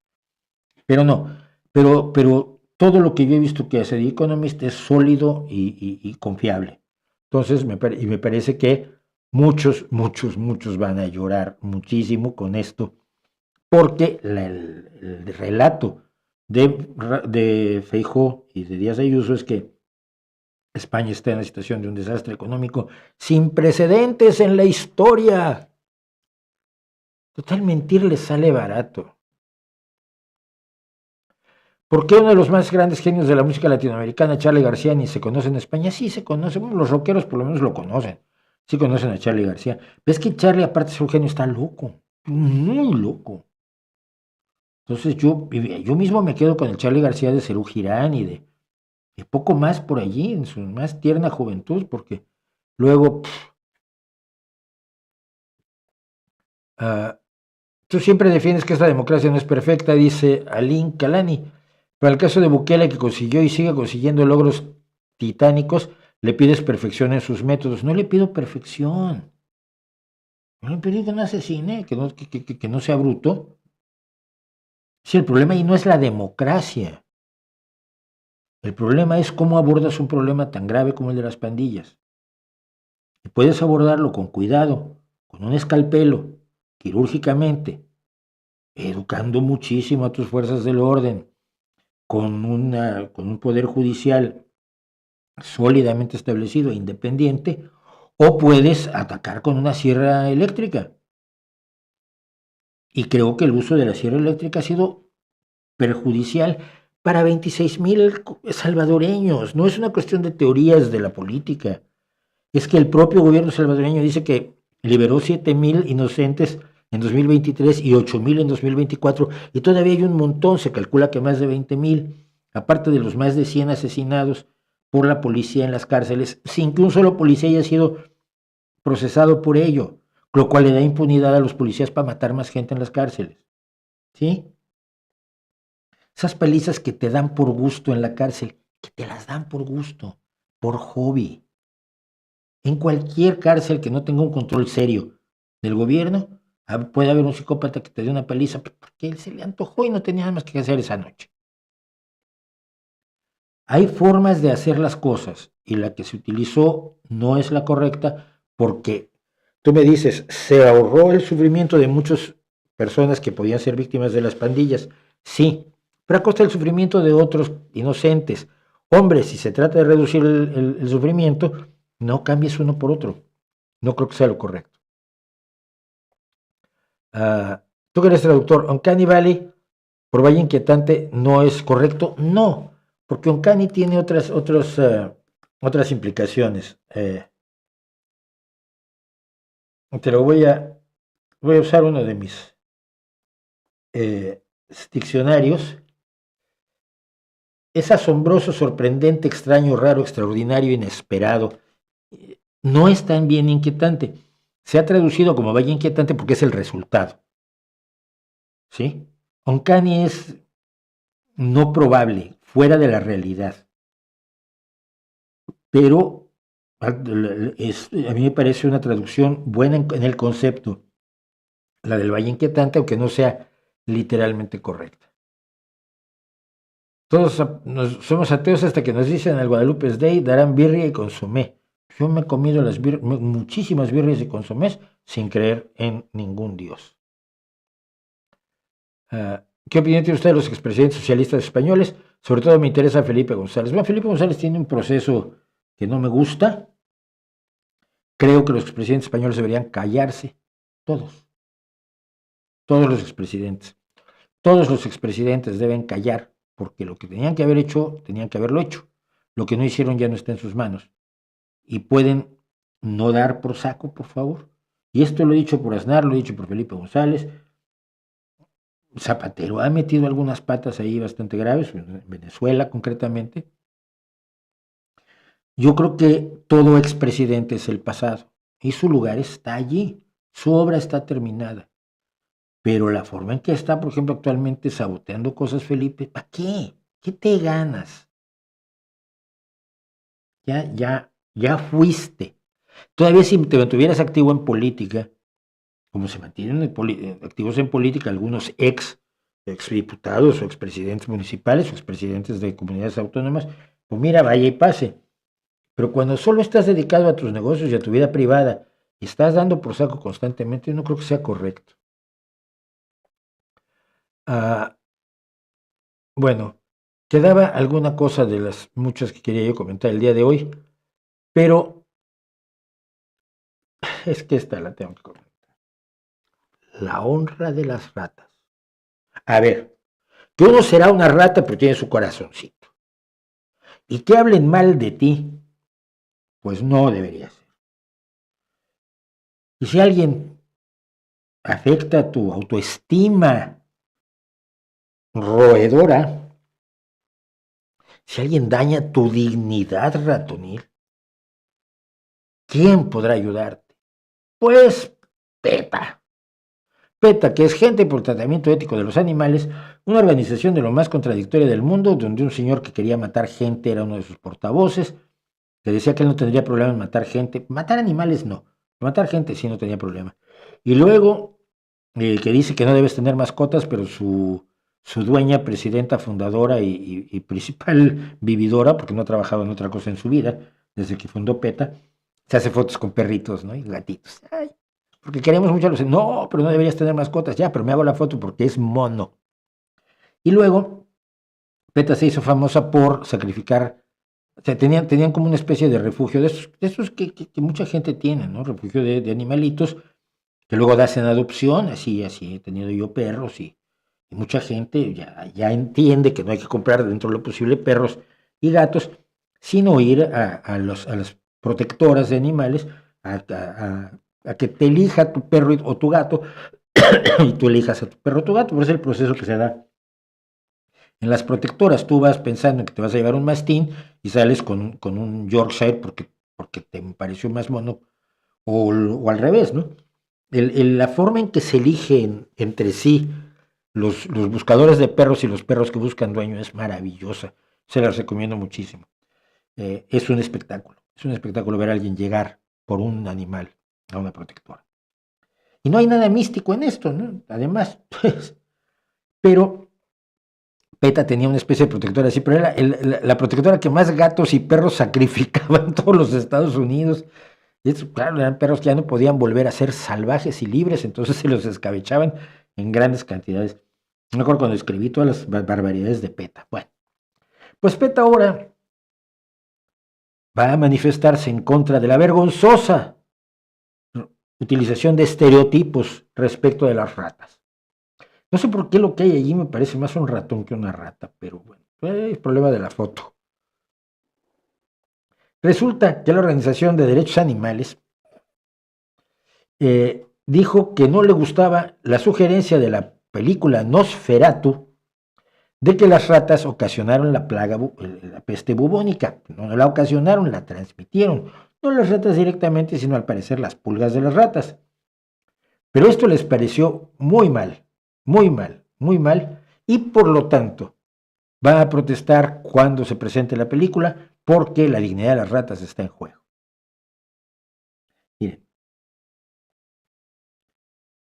cualquier persona en sus cinco sentidos, normal, pues, le gustan los animalitos. Tiene mascotas probablemente, ¿no? Yo no puedo vivir sin perro, yo tengo la necesidad absoluta de vivir sin perro, aunque me den a veces tan pocas ganas de pasearlo en la noche. Cuando está lloviendo y hace frío como ahora, que no se las cuento, pero lo hago. Y nadie está a favor de la crueldad animal, pues, a menos que esté un poco, que no tenga la baraja completa, ¿no? Le falten algunos tomates para el kilo. pero la mayoría de la gente no es cruel con los animales. La idea de humanizar tanto a los animales para tratarlos como seres humanos tiene dificultades. Tiene dificultades éticas gravísimas, tiene dificultades prácticas, todas las que ustedes quieran. Es decir, si todos los animales tienen los mismos derechos, un gusano parásito que coloniza el ojo de un niño en África tiene los mismos derechos que el niño. Y ahí me la pones muy difícil. Yo no creo que tengan los mismos derechos que el niño. Yo creo que ese gusano debe morir, debe ser extirpado y quitarle la oportunidad de reproducirse y ser feliz e ir al cine con sus amiguitos. Porque somos gente razonable. Somos, primero que nada, miembros de una especie y pues, los nuestros van primero. Eso le llaman especismo, sí, si quieres. Llevar al extremo la protección de los animales, como llevar al extremo casi cualquier cosa, no todos es el justo medio, tiene problemas prácticos, problemas de aplicación, problemas éticos como el de los gusanos parásitos o los de la filariasis, por ejemplo, y problemas de salud mental. No puedes ser solidario con todas las causas. Esto lo hemos descubierto los seres humanos de la peor manera. Cuando uno estoy a favor de Ucrania, ¿y por qué no te fijas en lo que está pasando en Centroáfrica? Bueno, porque no puedo ser solidario con todas las causas. Elijo las causas a las que mi tiempo, mi vocación, mi realidad me permite apoyar. Pero no puedo apoyarlas todas. Puedo estar teóricamente apoyando a todas, pero no puedo dedicarle trabajo a todas. No puedo tratar igual a todos los animales porque hay animales distintos. Porque las ratas del parque que tenemos aquí enfrente no me parecen tan buenas personas como mi perro.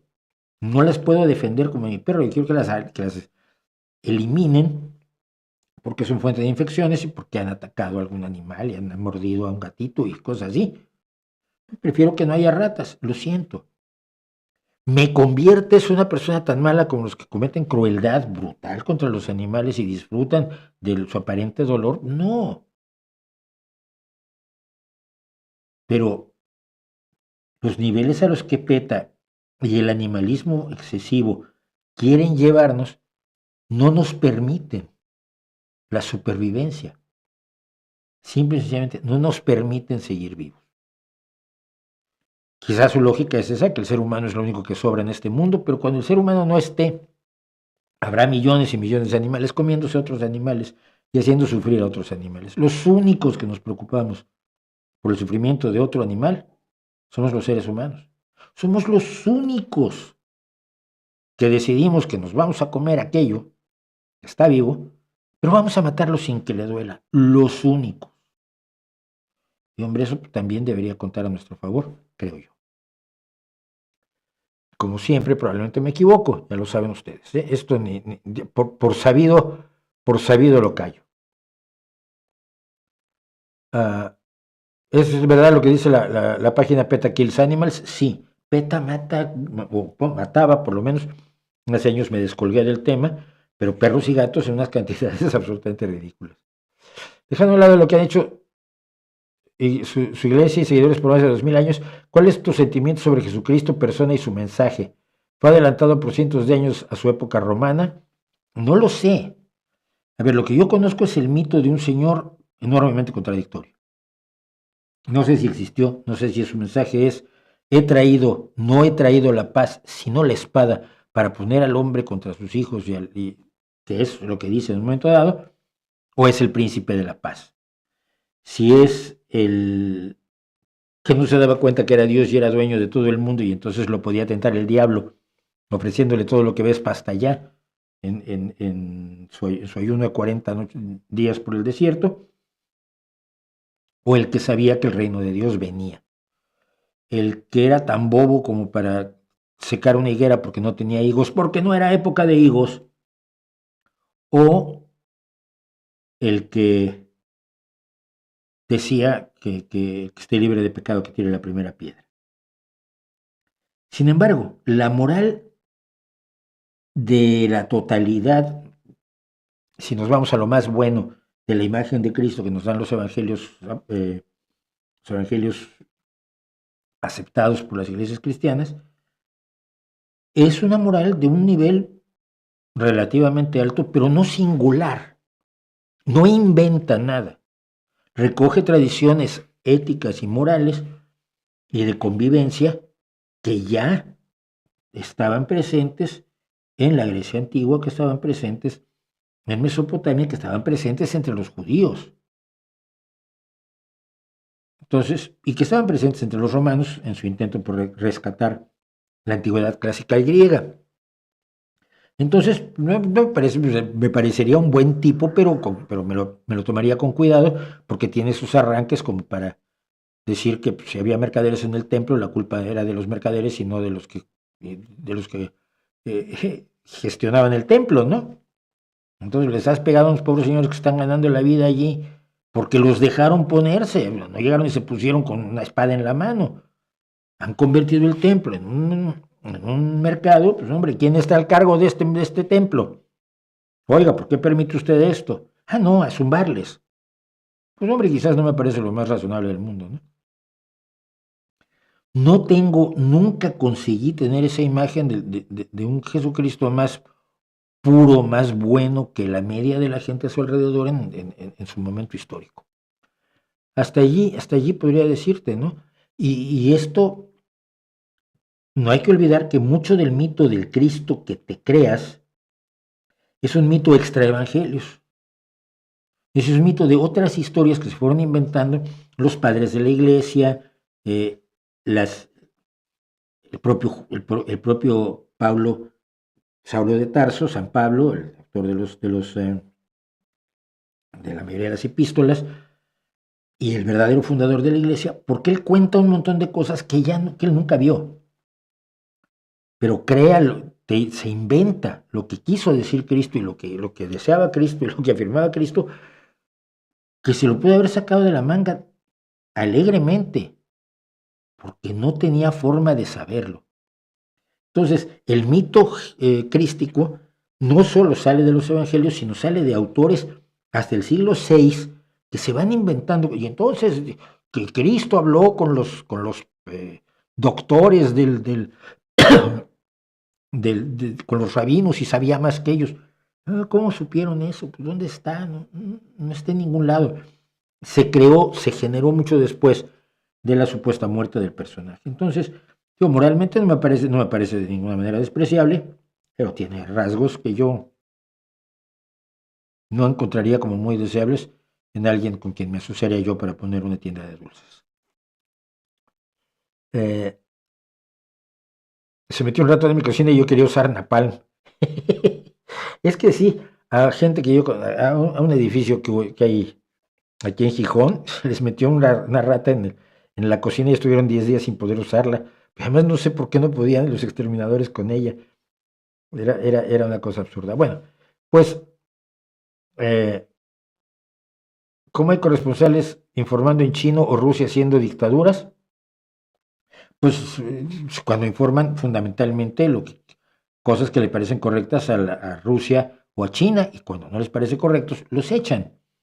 Precisamente estoy tratando de que venga a conversar al canal alguien que fue corresponsal en Rusia durante muchísimo tiempo y al que dejaron de darle la visa precisamente porque no le gustó a Putin lo que estaba informando el resto del mundo. O sea, ser corresponsal allí es andar en la cuerda floja. Y cuando publicas cosas que no les gusta a los dueños del lugar, te echan y pues el periódico manda a otro que se espera, que los otros esperarán que sea más dócil y esté más dispuesto a contar tu narrativa. Bueno, con eso termino. Son las 15 ya, qué barbaridad, como nos hemos pasado, pero bueno, así es esto. Nos vemos la próxima semana, no sé qué voy a hacer para el miércoles todavía, pero recomiéndennos, inviten gente. Somos 246, si cada uno de ustedes trae uno la semana próxima, seremos 480, 92, y me dará muchísimo gusto porque creo que nunca hemos pasado de los 400. Den me gusta, suscríbanse, si pueden ser nuestros mecenas, sean nuestros mecenas, y si no, pues de todos modos, muchísimas gracias por escucharnos. Nos vemos aquí la semana próxima, miércoles y jueves, y mientras tanto, ahí les dejo mi reputación para que la hagan pedazos.